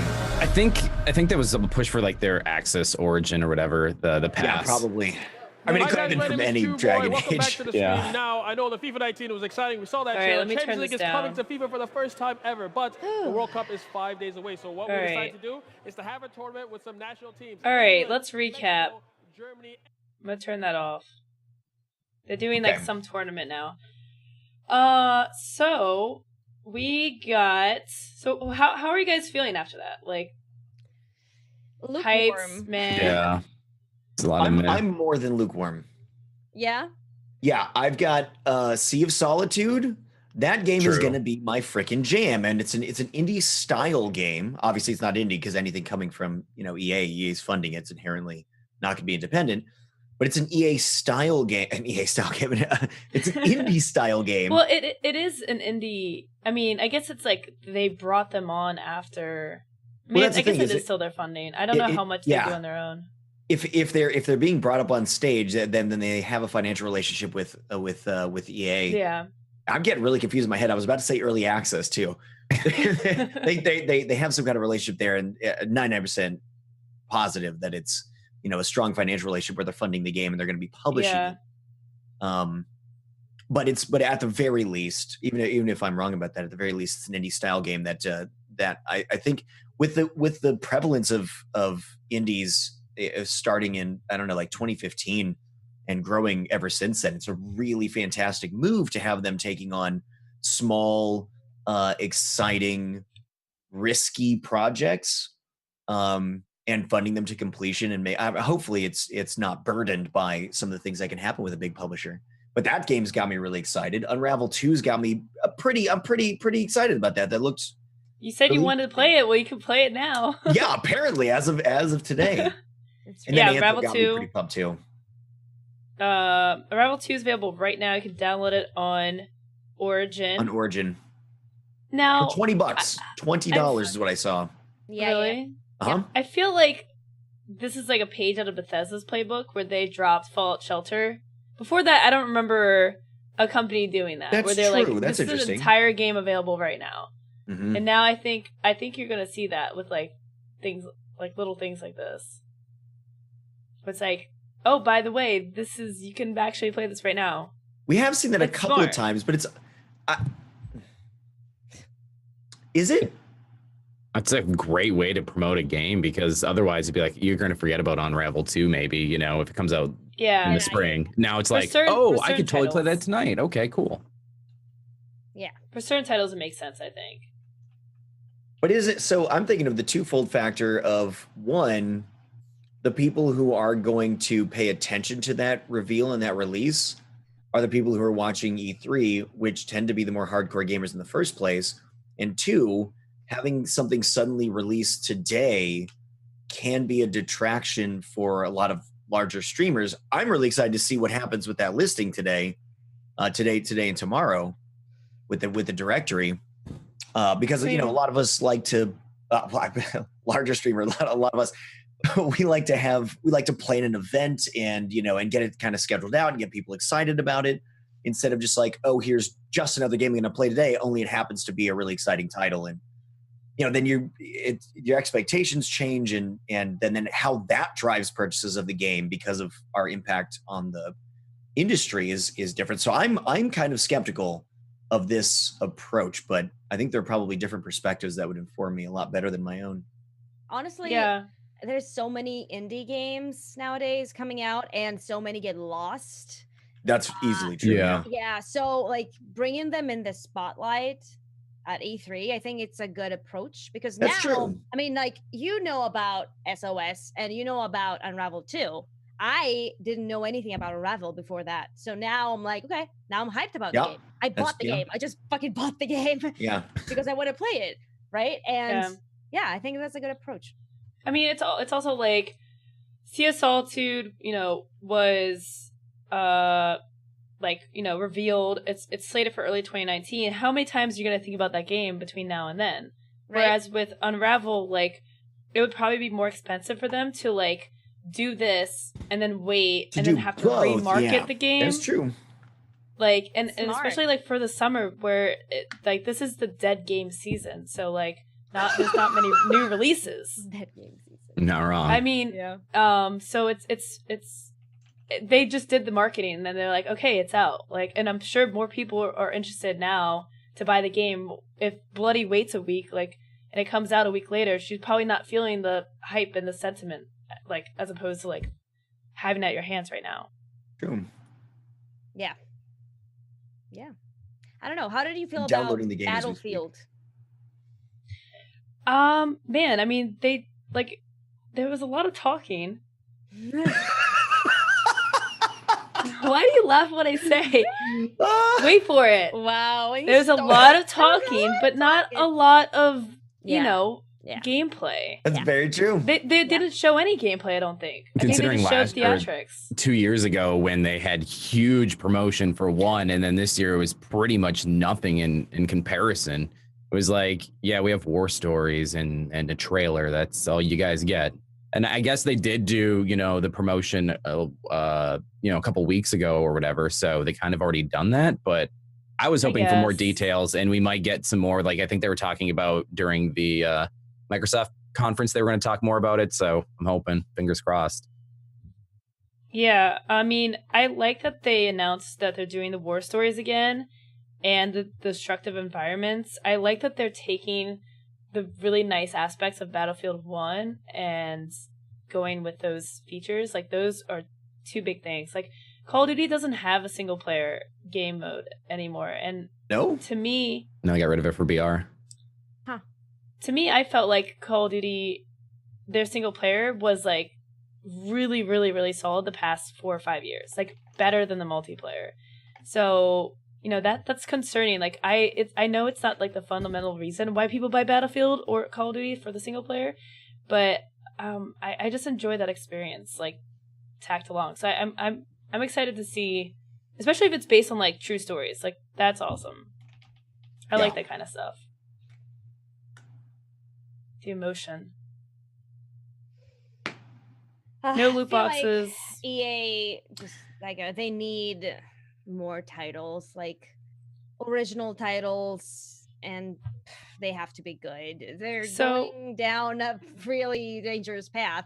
I don't know. I mean, they make their money though is all in sports and microtransactions. Yeah, but is it what they want to be? Is that all they want to be? I mean, yes. Yeah. Okay, cool. Then they're a business. Maybe that's not what you want them to be, but yeah.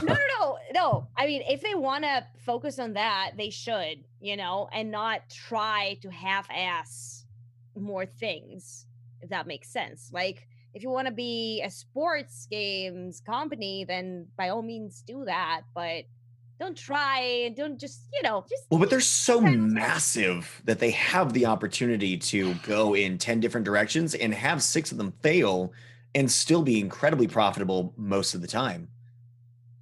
Yeah, because they have their bread and butter with the sports games. They can take the risks in other sectors. Because that's so reliable. Like, exactly what Ron was saying, like, a few times over today is like, every year they can produce the same game with a new roster and add a button, and it's going to sell just as much, if not more, than last year. And even beyond that, the sports teams themselves performing in real life fuel people purchasing the game too. And EA doesn't have to do anything for that.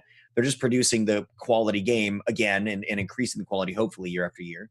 And allowing everything else, your interests IRL, to drive your interest in the game as well. Yeah, so it's like really easy. Kind of like what Hunter mentioned earlier. Like, this is also about investors too. Like, if you pigeonhole your company for being just about sports, and people's interest in sports dies out, and you're just like a one even if people's company, interest, that's dangerous. Even if they don't die out, investors can get easily spooked, thinking that they will for any number of reasons, and you have to make all these considerations because they are a profit-first company, a corporation. By definition, that's what corporations are intended to do. And that's their primary interest, hopefully making quality games alongside that. Yeah. And they've given me some exciting things this year.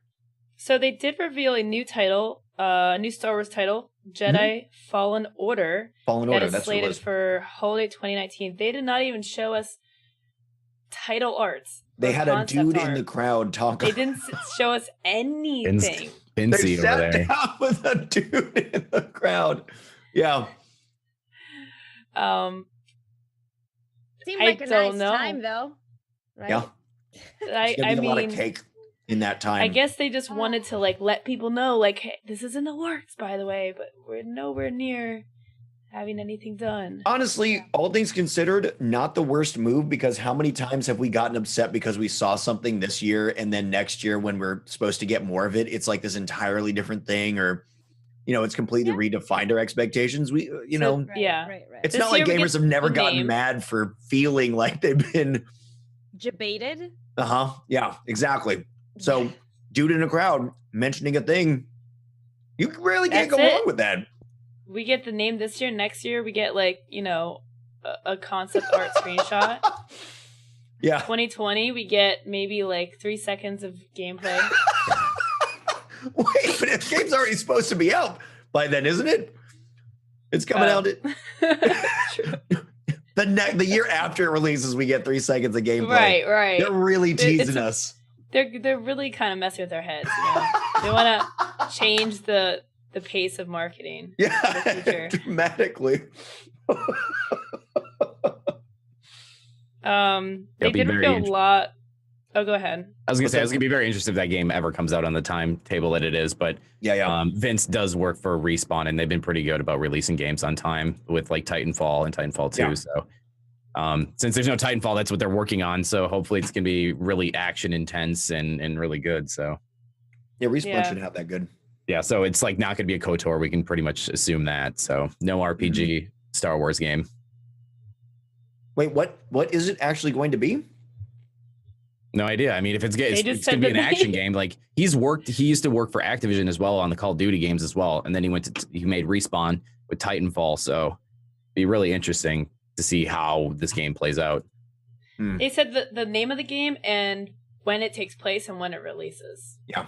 I don't think they said anything Good about time. what the game's supposed to be. You're a Jedi. Yeah. That's it. That's all we got. Ewoks. It's called Jedi, so that makes sense. No, the Ewoks were for the other thing. That's the Battlefront 2, yeah. Battlefront 2 Battlefront. has a lot of new content. Yeah, Ewok Hunt, yeah.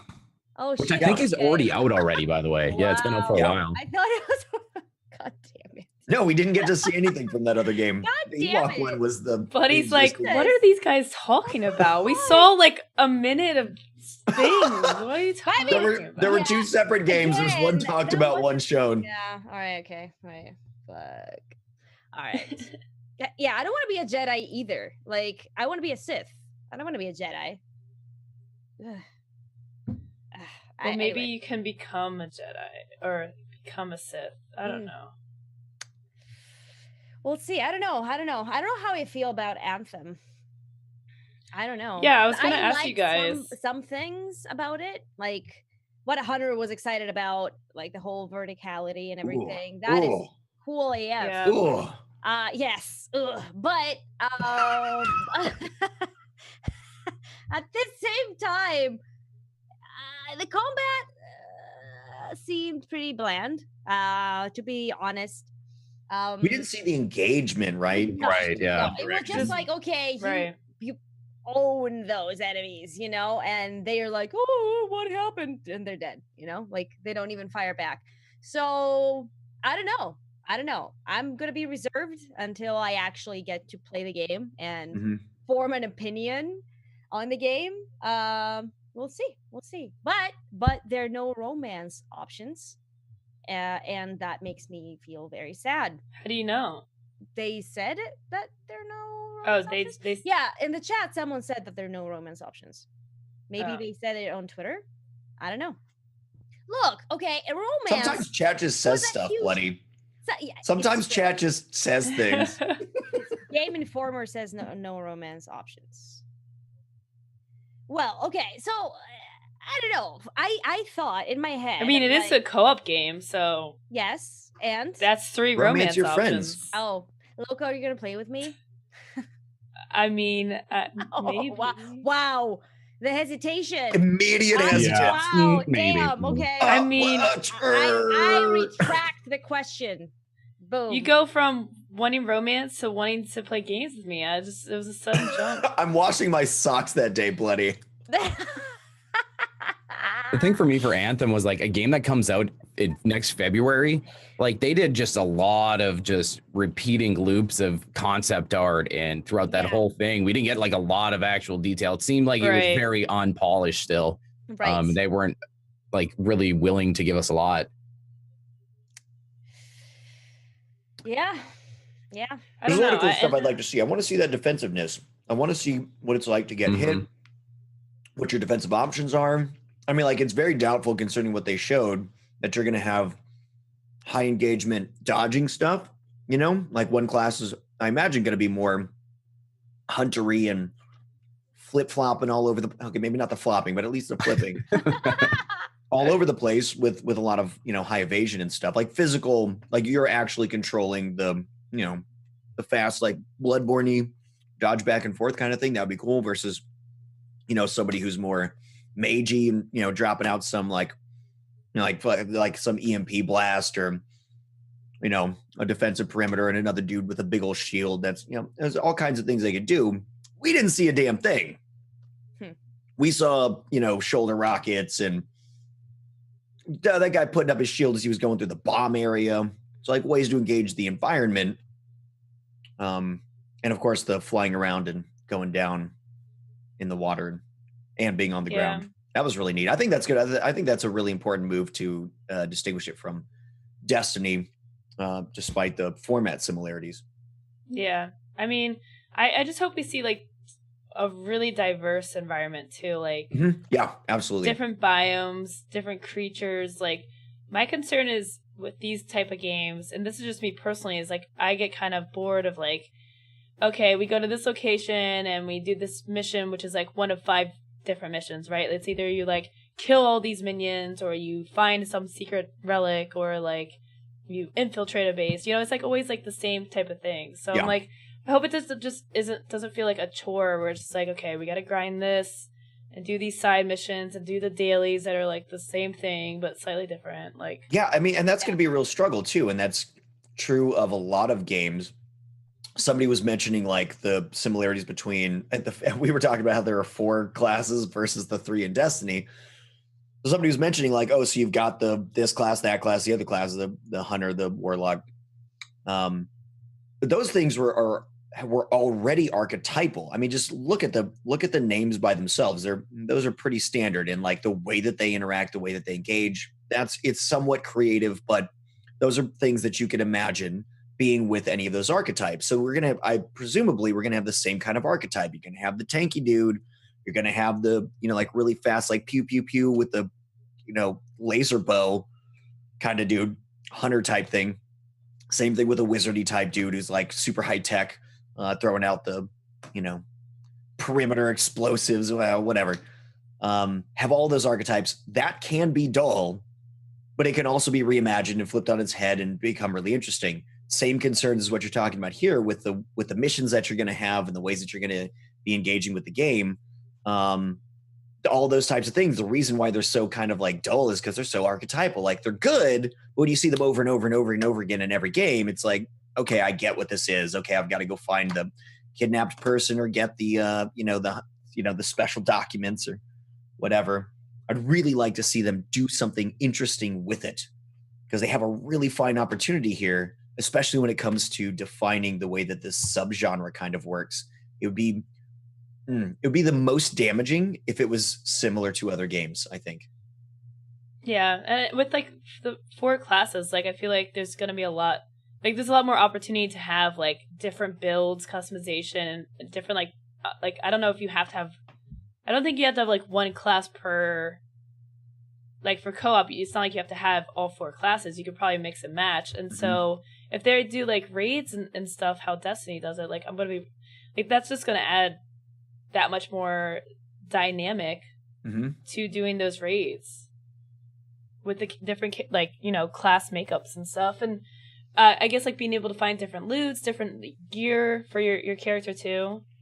That's like something they didn't even touch on is like what loot you can get. How loot works, yeah. Like do weapons have like certain traits to them, different properties? What makes anything actually interesting? Because that's going to be a massive part of the game is how the loot system works and how the talents work. We didn't get anything about any of that. So it's really hard kind of like the more we talk about it, I'm just like, I really don't know anything about this game still. It's kind of hard to get excited about it. Right. Yeah. Like when they were doing the Q&A, I was so disappointed. That's why I was like, this is very fluff because they're like, you were saying that. How you create a world that's never been made before. It's like, okay, why don't you just tell us what the world is about? Like they're doing all this like conceptual, theoretical, you know, like information. It's like you're not telling us any concrete information about Anthem itself. You're just talking about like the game design experience, which like, okay, this is something you do like not a year before it comes out. Like when does it come out? It comes out February. Yeah, less than a year. This is your only E3, and you just spent it talking theoretical. Yeah. Like Right? you didn't tell us anything. Like I that's my concern is like, yeah, they didn't tell us about the weapons or world or I wouldn't be creatures or surprised story. if it's because they had certain things built in. It's purely speculative on my part. They had certain things built in that were really too similar to Destiny 2, and then with a lot of the backlash that we've been seeing, that's pretty safe to expect. They decided that they wanted to work in a number of other ideas that they had scrapped or put to the side, because they're going to have documents upon documents of all these tons and tons of ideas that were like, no, we can't do that. No, we can't do that. No, that's no, we're going to go with the safe and reliable route. And then look at Destiny 2 and see the community backlash from a lot of these decisions and go like, you know what? We should probably rebuild some of these systems from the ground up, and then we don't get the reveals because they aren't fleshed out yet, and they're just kind of doing it last minute. If it's that bad where that caused them to not reveal anything, wow, then that's alarming, and that alarming, yes, but I don't think that it's inherently disastrous. How are they going to be ready for the release if that's the case? Right, money at it. I don't know. There's only, money is not, everything. You can throw a lot of money in a project. Oh, it doesn't solve any problems. Right? How you use it makes a difference, but it certainly helps. But if you do not have the people to do that, or I don't know, the ideas, or mostly exactly, the passion and the ideas. Exactly, that's the whole thing. Like, I don't know. At this point, if you're like, okay, we're scrapping this and we're starting over, we need fresh ideas. It's like, when you have this deadline coming up, it's hard, and there's people working on it. They're not androids, maybe. I don't know. Like, there's real people working on these games, and these people feel the stress, of, whoa, holy shit, this game has to be good. Like, it has to be different. It has to be this and that. And I don't know. I just feel like they have to have it fleshed out almost completely at this point, They have to start running tests. They have to do gameplay testing. They have to do all these things. When are they going to do these things? When they have such a definite, release date? Yeah. I don't know. I'm hoping they do. Well, and they did say that they pushed it back, right? It was originally planned for this holiday season, or was it Q3? I think it was Q4. I was talking about this holiday season, I think. And they pushed it back to February. That pushback had to, I don't know. It was definitely related. I remember seeing a lot of talk. I wish I could remember what it was about, some behind the scenes kind of things that were being subtly leaked out about Anthem and some of the issues. And it got a lot of people scared, I think, sometime last year. It's rough. Like, Anthem being what it is, like BioWare's last chance, essentially. There's a lot of things hanging on the balance now. I don't know. Definitely. It's not just another like game, what? Like BioWare itself. Yeah. BioWare will cease to exist potentially if this flops. So you say this is the kid that's going to save the relationship. You don't wait. How many studios does BioWare have? How many studios? Well, they're down one now. Well, they have one in Canada, right? And they have one here. They've got to be doing a new RPG. There's got to be a team doing something. Okay, so the only current studio they have right now is in Austin. The rest of them have either been merged with other things. Like Montreal was just merged with EA Motive Studios, so they're kind of being pushed into other areas. So the only one that currently exists is BioWare Austin. It says Edmonton. Edmonton and Austin. It says take a tour of our studios on the BioWare website. Okay. Yes, so the Dragon Age, that's only I two. read about that before this show. So there were, speculations that they were going to announce a new Dragon Age title, which did not happen. So I don't know if that's actually going to happen or not. If they do so much as to reveal a name of a new game, if there was Dragon Age, would they have done? I guess maybe not though. Maybe it's different. It could revitalize the whole thing because Dragon Age has a huge, audience, and people would be all about Dragon Age. Right. But then again, it was this new Mass Effect game called Andromeda, I think. I think it was Andromeda, which did not. I mean, that was the whole premise of like, yeah, a new Mass Effect game. Woo, let's go, Mass Effect fans. And we got hardcore debated, and it did more harm than good, I think that's going to be an interesting thing about the Bethesda conference, too, is because they revealed Fallout 76. And there's a lot of speculation, a lot of rumors, about what it could be. Not like I think people are expecting a full-fledged Fallout 3, Fallout 4-esque game, and in my opinion, it's way too soon for that. So I think, people are going to be a little overhyped going into it. And probably. Easily disappointed because it's not what they expected in the wildest dreams, so... Yeah, they didn't do anything for The Sims. Yeah, right? But they had it. Yeah, what's that about? Yeah, it was like the trailer was just I got excited when I saw the trailer because there was like so many different things, but they were just showcasing like, here are our IPs, here are the reasons you like our company and our games, but those aren't the games are actually necessarily going to be showing you. It's just like, remember why you love us. Get our access pass now. Why you love yeah, exactly, Rom. Oh my god. So did I get away from that access pass that you get the games, brand new games as well, like just like the Microsoft pass along with that? Like you don't need to buy in, like get new games. Like you just have the access pass and I could get like Battlefield right away on day one. Is that how that was working? Or did I misunderstand that? I have no idea.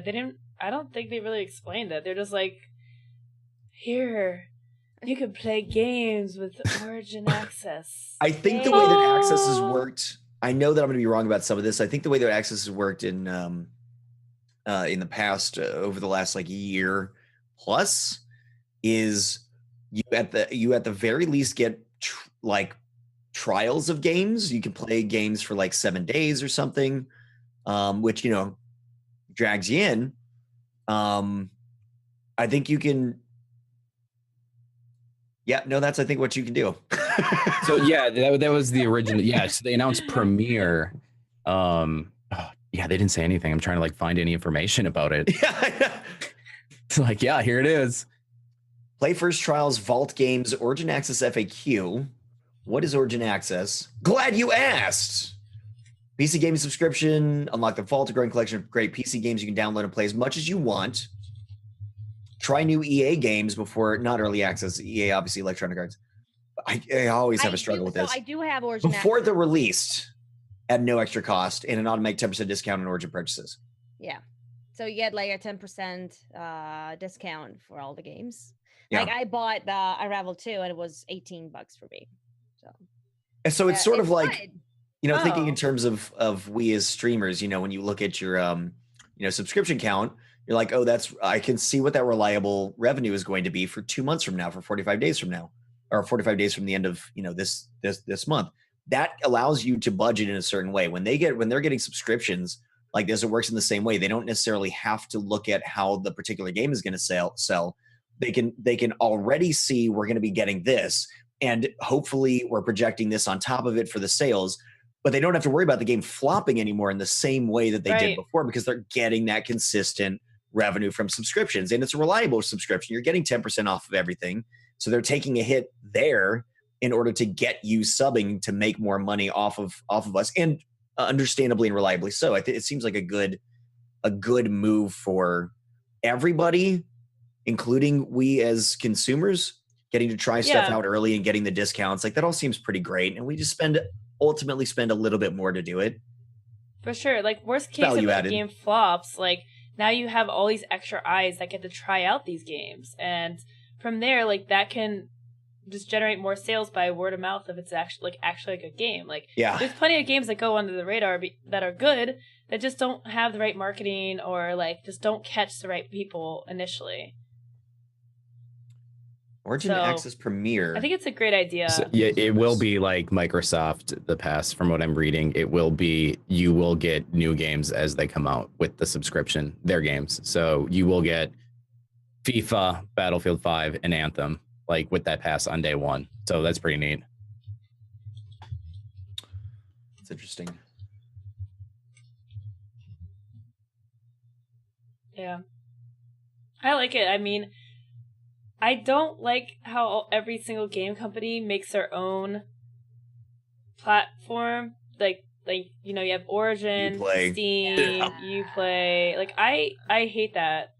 But like, at least if you're gonna make it like make it feature rich and have actual benefits besides just like trying to bypass Steam's cut of sales. Well, see, I can't appreciate that for other devs and games. Like looking at Dauntless has its own launcher. I respect them going out and doing their own thing and trying to not have as a free to play game, not have their transactions cut by anybody else along the way. It's like, you're doing all the work, you're working the publishing, you're doing everything from the ground up. Okay, you put your launcher in, and as long as it's not intrusive and not as insanely problematic as things like Uplays have been for me. I have 3 Uplay accounts because I get locked out perpetually from some of them and try and go back and get access again. As long as it's not intrusive, I think you're good to go, because then it's just like launching up the game back in the olden days in a regular fashion. And like you said, if it can be feature rich for your entire suite of games, like with Ubisoft and like with EA, they've got tons and tons and tons of titles. If you're going to not only have those all corralled there, but also have it be value added that you've got your own launcher, good to go. It's not inherently problematic. So, out of everything that we saw from EA, A, what is your most anticipated game? And B, how would you rate the conference out of 10? SOS, I guess. Sea of Solitude is my top. Yeah.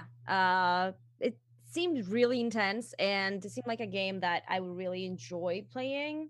Anthem,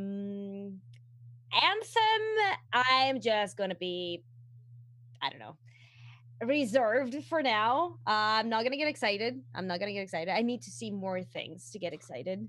Yeah. And also Unravel 2.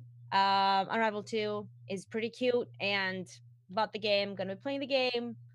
And I think that's it. What else? Like Star Wars, okay. All right, let me list all the games. Right?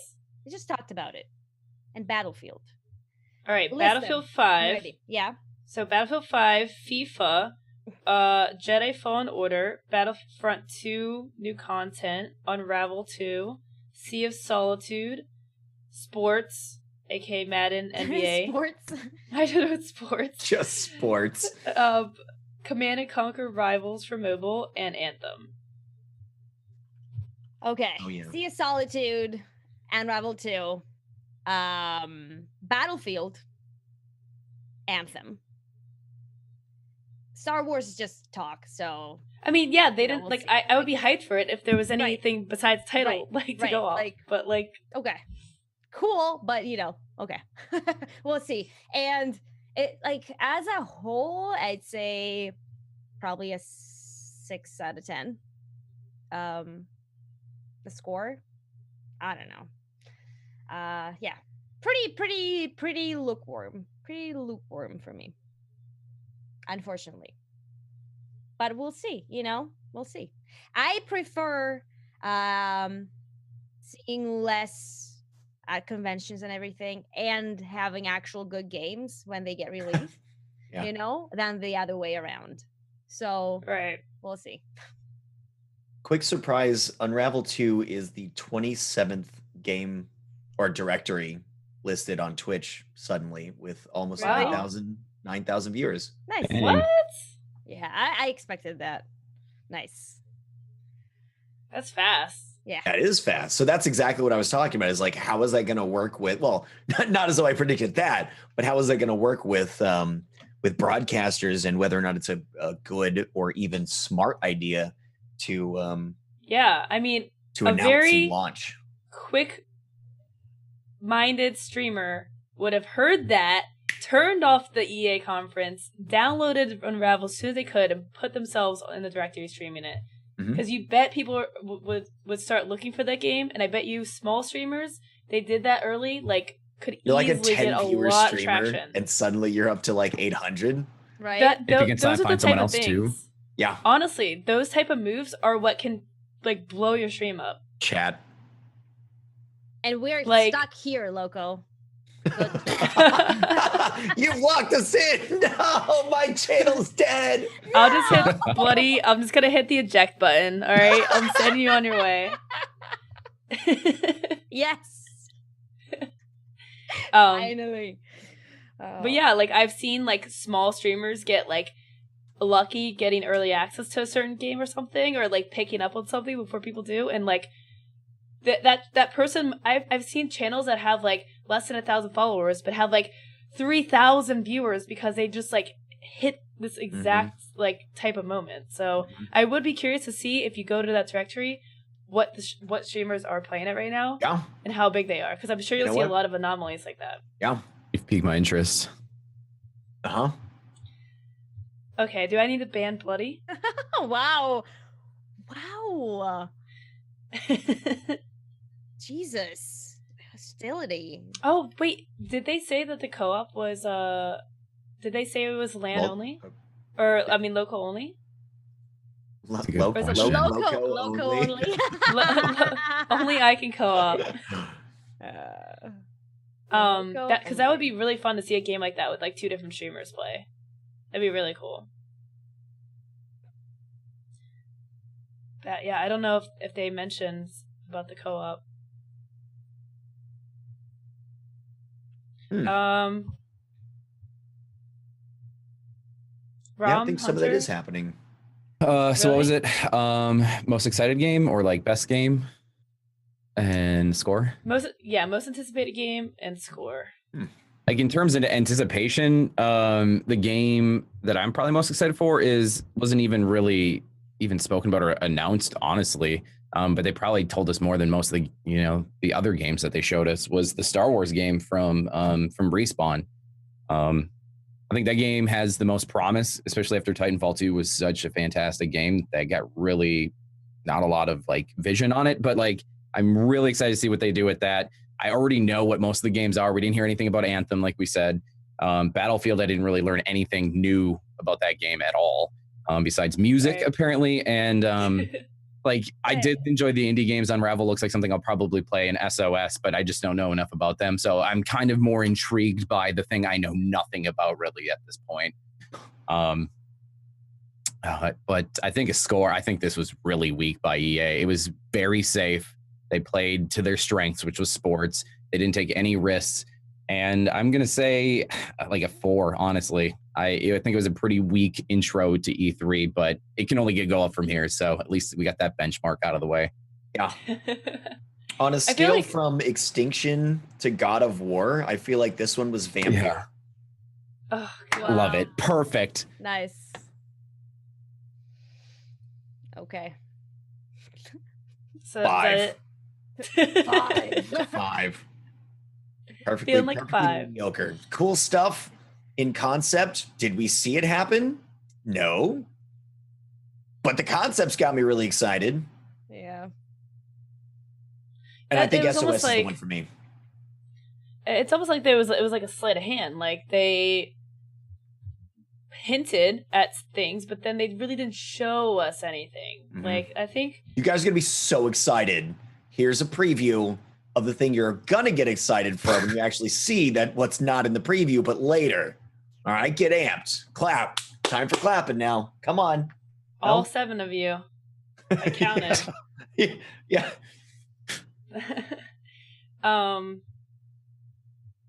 I mean, so the things that they spent the most time on was sports and the Command and Conquer thing, which to me personally is my least interested things. Like they dedicated a 10-minute demo to the Command and Conquer mobile game.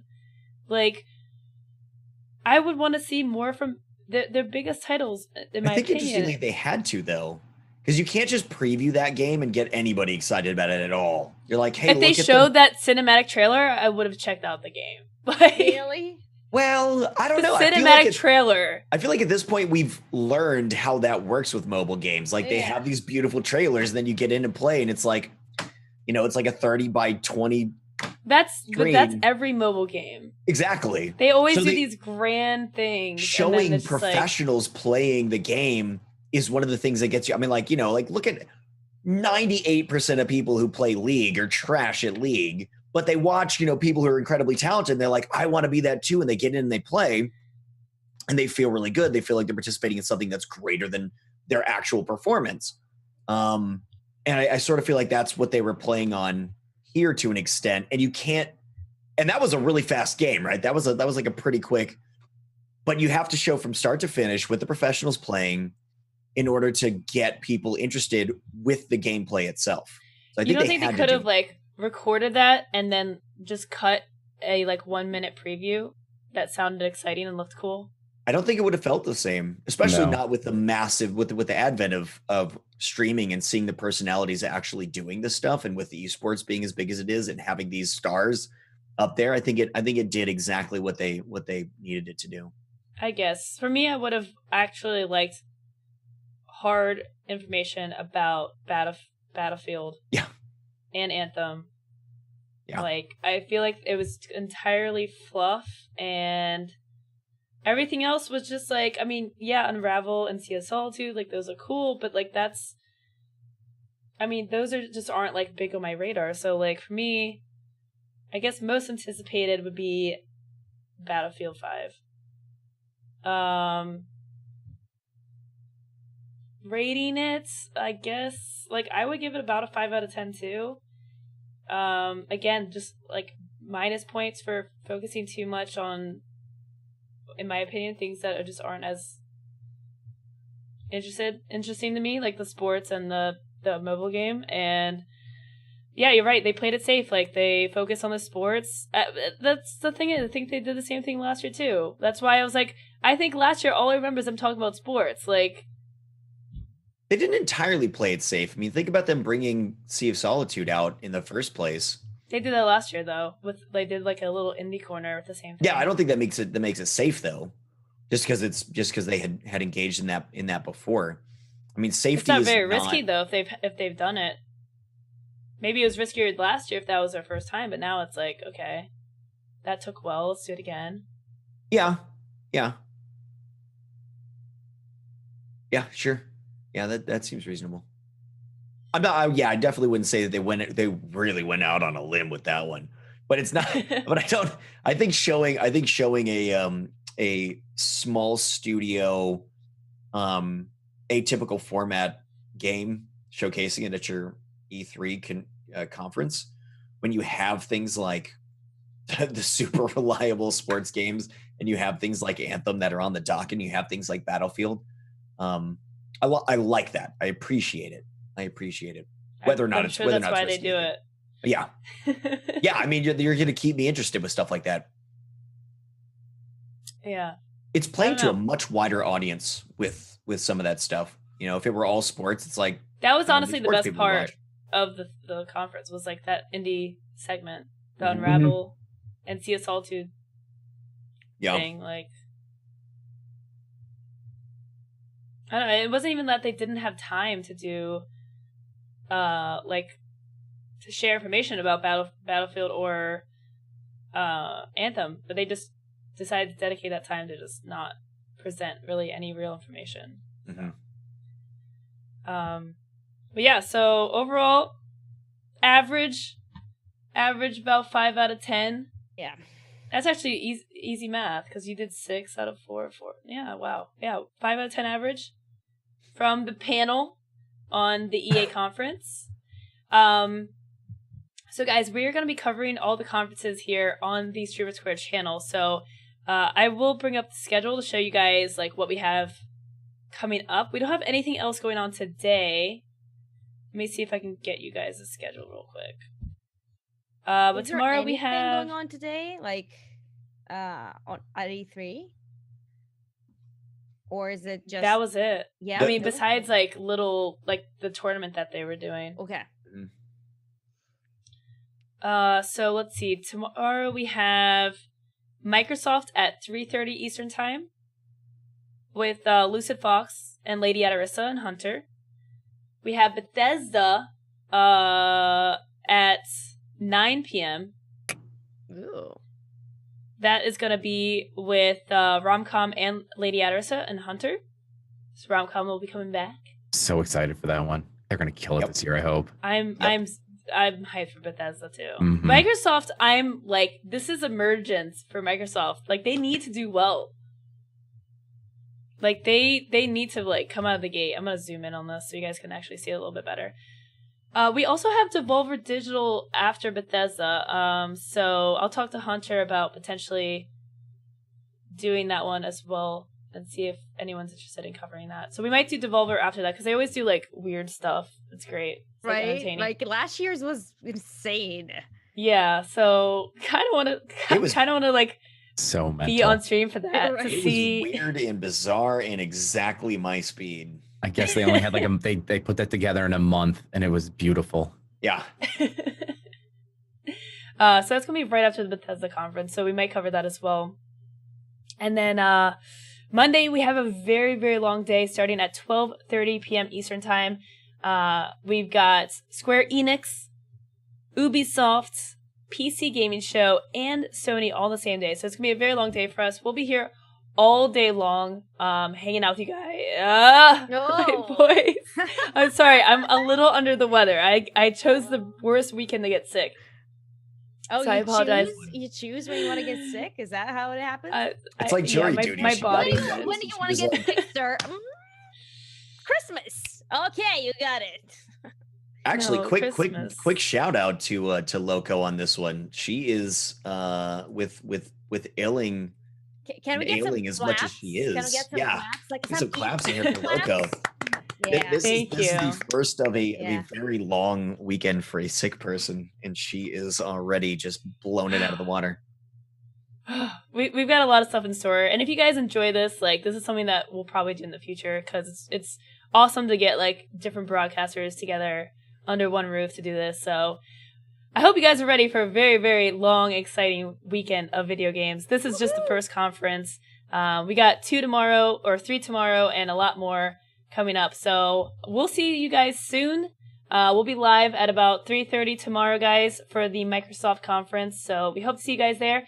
If you guys check out the event calendar, by the way, it will. I believe if you scroll down too, it'll show it in your local time. So if you're wondering about time zone conversions, scroll down and the schedule extension should give you the proper time zone for you. So that's going to do it for us before I continue to lose my voice. Thank you, Romcomm and Bloody, for joining us. Really appreciate it, guys. Thanks for being on it. And we'll be seeing you guys. So they will be back. Exclamation point cast in the chat. We'll give you guys a link to all of their Twitters. And why don't you guys do a shout out? Where can we find you guys, and what are you guys streaming? Romcomm? I defer to the lady. My name is Romcomm. You can catch me at twitch.tv/Romcomm. Lately, I've been playing a lot of sports games, doing career mode, stuff like that. And I think I've been talking so much smack about this game for so long that I'm finally going to take an objective look at Dauntless tonight for the first time ever. I'm finally, I just shoved that game to the ground. I'm like, it's just a, free to play, terrible, like Monhunt thing. I tried it in closed alpha, and too many people said it's good, so I'm gonna take a look at it tonight. It has my vote. I haven't So played there that you go. game yet. I heard Oh, good. open I beta. haven't played either. Totally free and open. Is it my turn now? Yeah, go for it. Yes, Bloody. What are you about? Where can we find you?